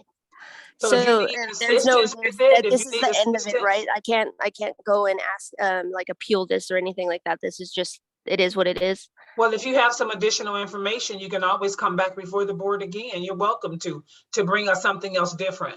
We can't rule on this same information. You have to have some additional information. You can bring. If I were to get the people that Venmoed me to come with me like on the next one and say that they didn't receive any services at that time, would that be enough? Whatever additional information you have, and we're willing to take a look at it. Okay, all right, that works. Thank you. Okay, thank you. Bye. Bye-bye. Agenda item number H, the monthly financial reports. Is that Andrew? Yep, this is Andrew Helms, Chief Financial Officer. If anyone has any questions after they've gone over the monthly financial reports, I'm here to answer them. If not, you can approve that agenda item and we can go on to the annual audit, which is the second agenda item. Any questions on the financial, on the monthly, was it financials? The financial reporting for May through June? Any questions? Any concerns? If not, can I call for a motion, please? Member Ditzler, I'll make a motion that we accept the monthly financial reports. Can I get a second? Member O'Brien, I second. All in favor? Aye. Any opposed? Motion carries. Agenda item number 2, it's the review of the annual audit. This is That's Andrew for Helms. Andrew. This is Andrew Helms, Chief Financial Officer. I'm pleased to report that there's no evidence of fraud, misrepresentation, or misuse of public funds during the Nevada State Board of Cosmetology 2021 and 2022 fiscal audit performed by Holdsworth Resale Company. The audit recommendations focus on improving the financial statement presentation by keeping in compliance with proclamations brought forth by the Governmental Accounting Standards Board, otherwise known as GASB. This includes adjustments made for GASB 68, pension reporting, GASB 75, health insurance reporting, and GASB 87, which pertains to the new method for handling financial leases. Some of the financial highlights from the year. During the fiscal year, the board's net position increased by approximately $537,281. Total expenses were reduced by $523,000 due to decreases in salary expenditures and decreases in impairment loss on internally developed projects. Revenue increased by $227,000 in comparison to the previous fiscal year. And cash equivalents and investments increased to $2.8 million, an approximate $900,000 increase over the previous fiscal year. The auditors go on to state that the financial condition, the current financial condition, state staff capabilities are sufficient to meet anticipated operating expenses with adequate liquid assets. They also commented the audit evidence we have obtained is sufficient and appropriate to provide a basis for our audit opinion. The financial statement disclosures are neutral, consistent, and clear. The current revenues and expenditures depict a stable financial environment for the future. If anyone has any questions after reviewing the audit report and management letter, please let me know. I just have one question, Andrew. Sure. Can we make sure that the accrual vacation doesn't continue to accrue? Those that's due for vacation, they have like a, I guess, is there a window of time that they actually are allowed to take their vacations instead of letting it continually accrue over year after year? Well, operationally, that's really up to the departments and their demands. We don't really try to restrict too much vacation time. You know, if somebody requests it, we try to allow for that individual to take the vacation time to, you know, allow for positive morale, all that sort of thing. But we are working on rewriting the handbook, employee handbook. So I think some changes will be brought forth, the vacation and sick and comp time accruals at that point. So that's something we're going to be working on this fiscal year, which the board will then eventually approve that too. Because I don't think it was comp time. I think it was just vacation. Is the vacation and the comp time all the same? No, they're different. They're different buckets. So there's compensatory time, which is, so if you're an exempt employee, you don't earn overtime in the form of cash, you earn overtime in the form of time, still 1.5 rate. You also have sick and vacation time. There are 3 different buckets. There was a comment in the audit report about an $18,000 adjustment for the sick accrual. And what that means is currently in our employee handbook is we have like a catastrophe fund. So if there's an event where, you know, an employee doesn't have enough sick time on the books, all the other time above 240 hours for the other staff and sick, this just pertains to sick leave, goes to this special bucket, a pool rather, for catastrophe or the event of, you know, another employee has a crisis. In my time here, you know, about 9 years, I think that's only happened once where we actually had an employee who had that need. So, and not to mention, you know, the accrual rates for the vacation sick are generous as they are. So hopefully when we rewrite the employee handbook, we can make some adjustments to that catastrophe pool and either do away with that altogether or just re-examine it to make it more palatable. Okay. Madam Chair, I have a question for Mr. Helms. There is a cap on vacation, sick leave and that. Yep. So that if they make more than that, they can't receive it. Correct. Until they've taken it. So there is a cap on all of those things that you had mentioned. Okay, I was just saying, because in the audit, it says something about the accrual vacation. They recommend that the employees take vacation when vacation is a time, I guess you accumulate the time or. Yeah, we have, I mean, I think the previous executive director, he was an individual who had a lot of leave time saved up, and, you know, when he departed, that leave was obviously paid out, you know, so it is quite a hit to the agency's funds. So yeah. There's no disputing that. But, you know, we also want to maintain fairness for the other employees as well. But like I said, we can re-examine all of that when we redo the employee handbook. Okay. All right. Any other questions or comments for Andrew?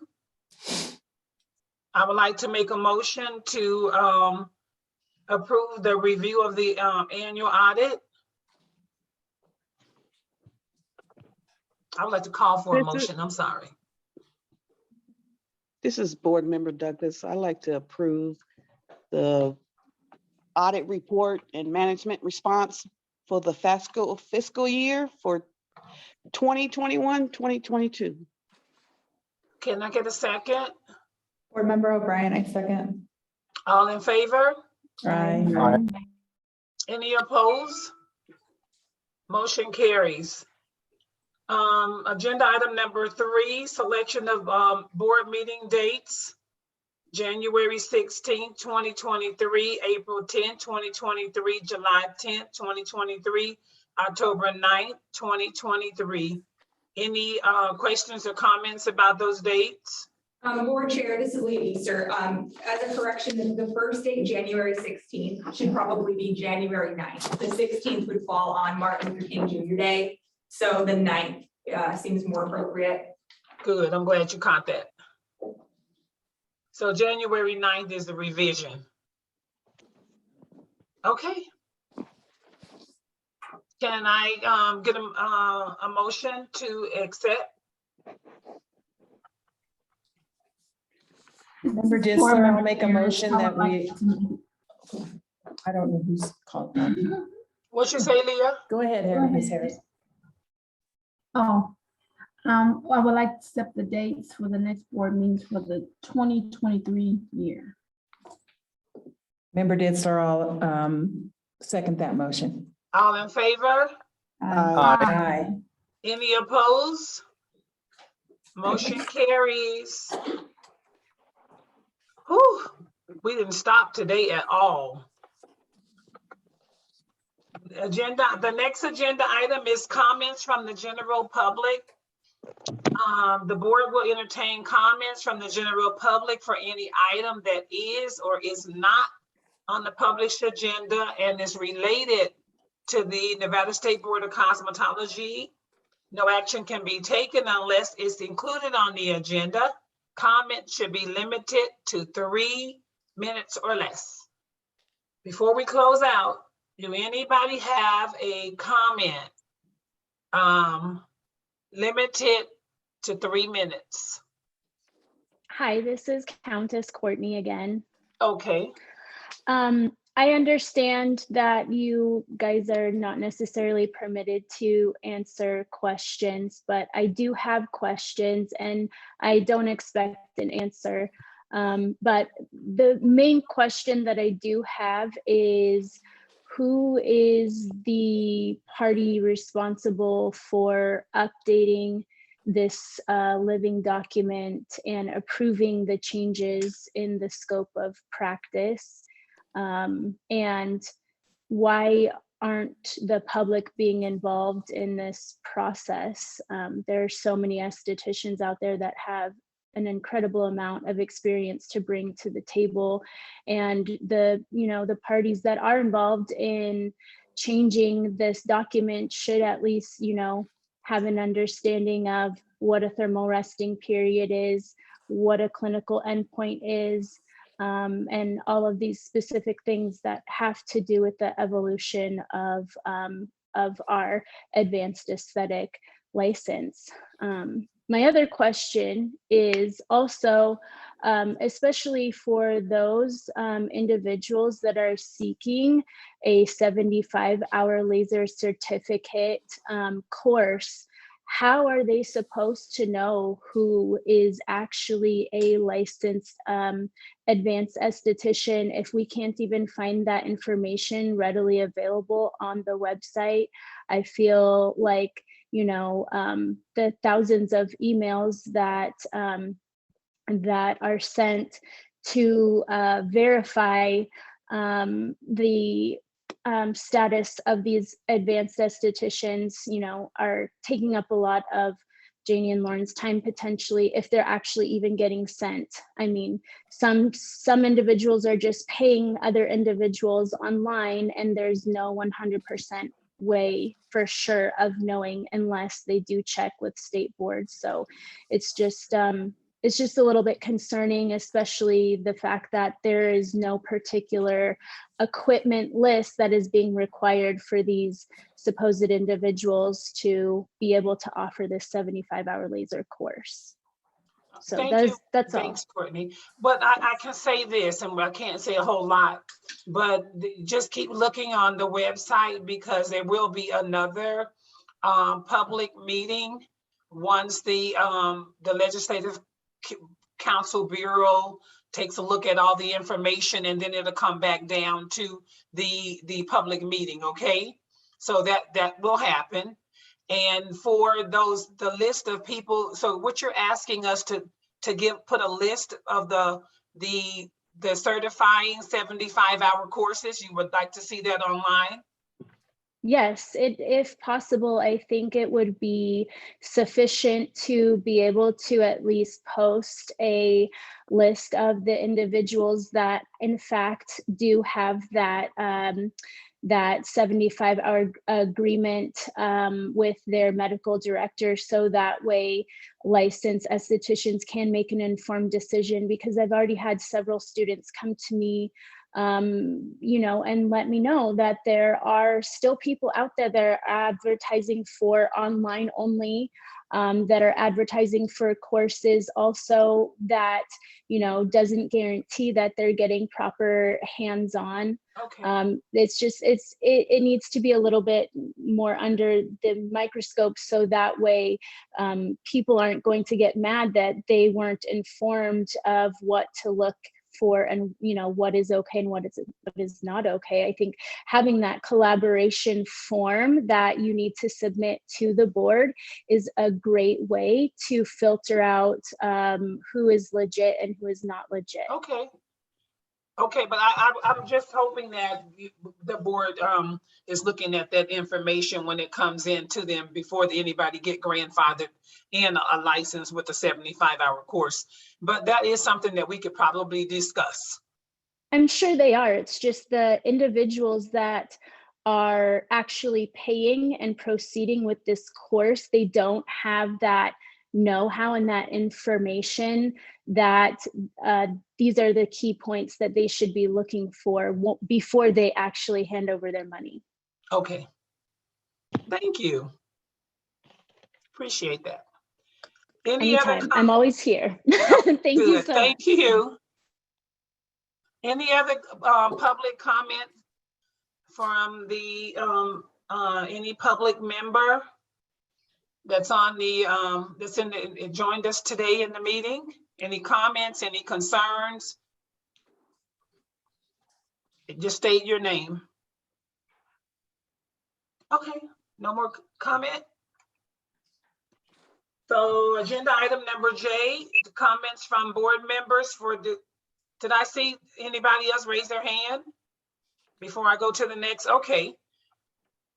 Is that Lou? Hello? You want to state your name? You have your hand raised. Who has their hand raised?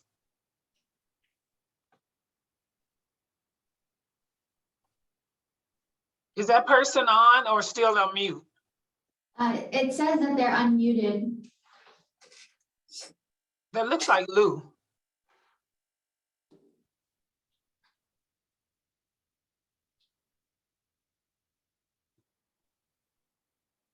I know. I told you that was loose.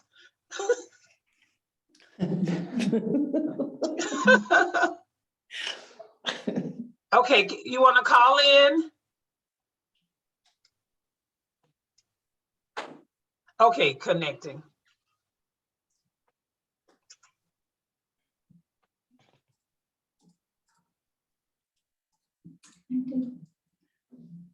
Hello?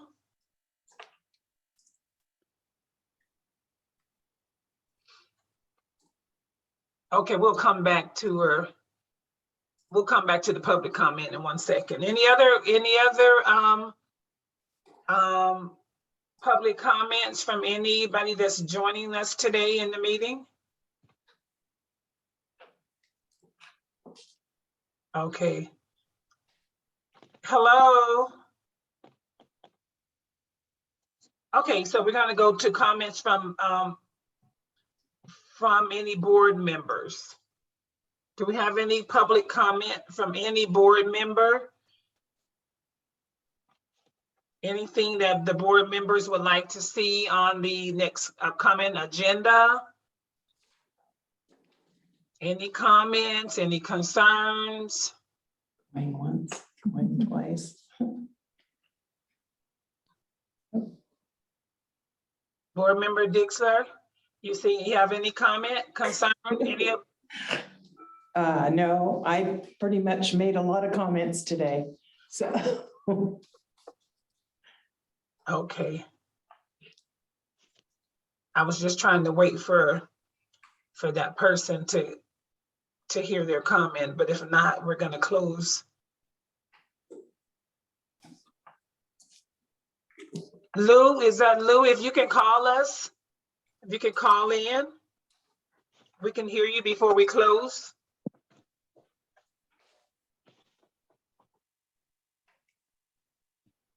I think she's calling in right now. Hold on. Okay.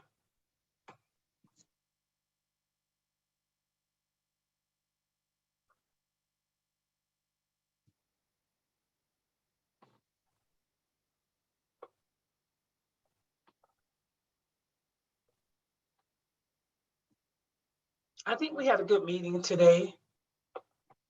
We got a lot accomplished in the first couple hours. Thank you guys, all the board members and staff. Our DAG. Okay, let me see here. Okay, she can't get unmuted.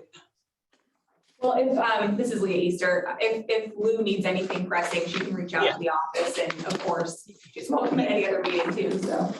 Yeah. Okay, well, she can hear us. We tried. She said thanks. I would like to, since there's no comments from any of the board members or any comments from staff, I would like to close the meeting. Can we get a motion to adjourn the meeting? Member Ditzler, I make a motion that we adjourn this meeting today. Can I get a second? Board Member O'Brien, I second. All in favor? Aye. Aye. Any opposed? Motion carries. Have a good day, guys. Bye. Bye. Bye. Bye.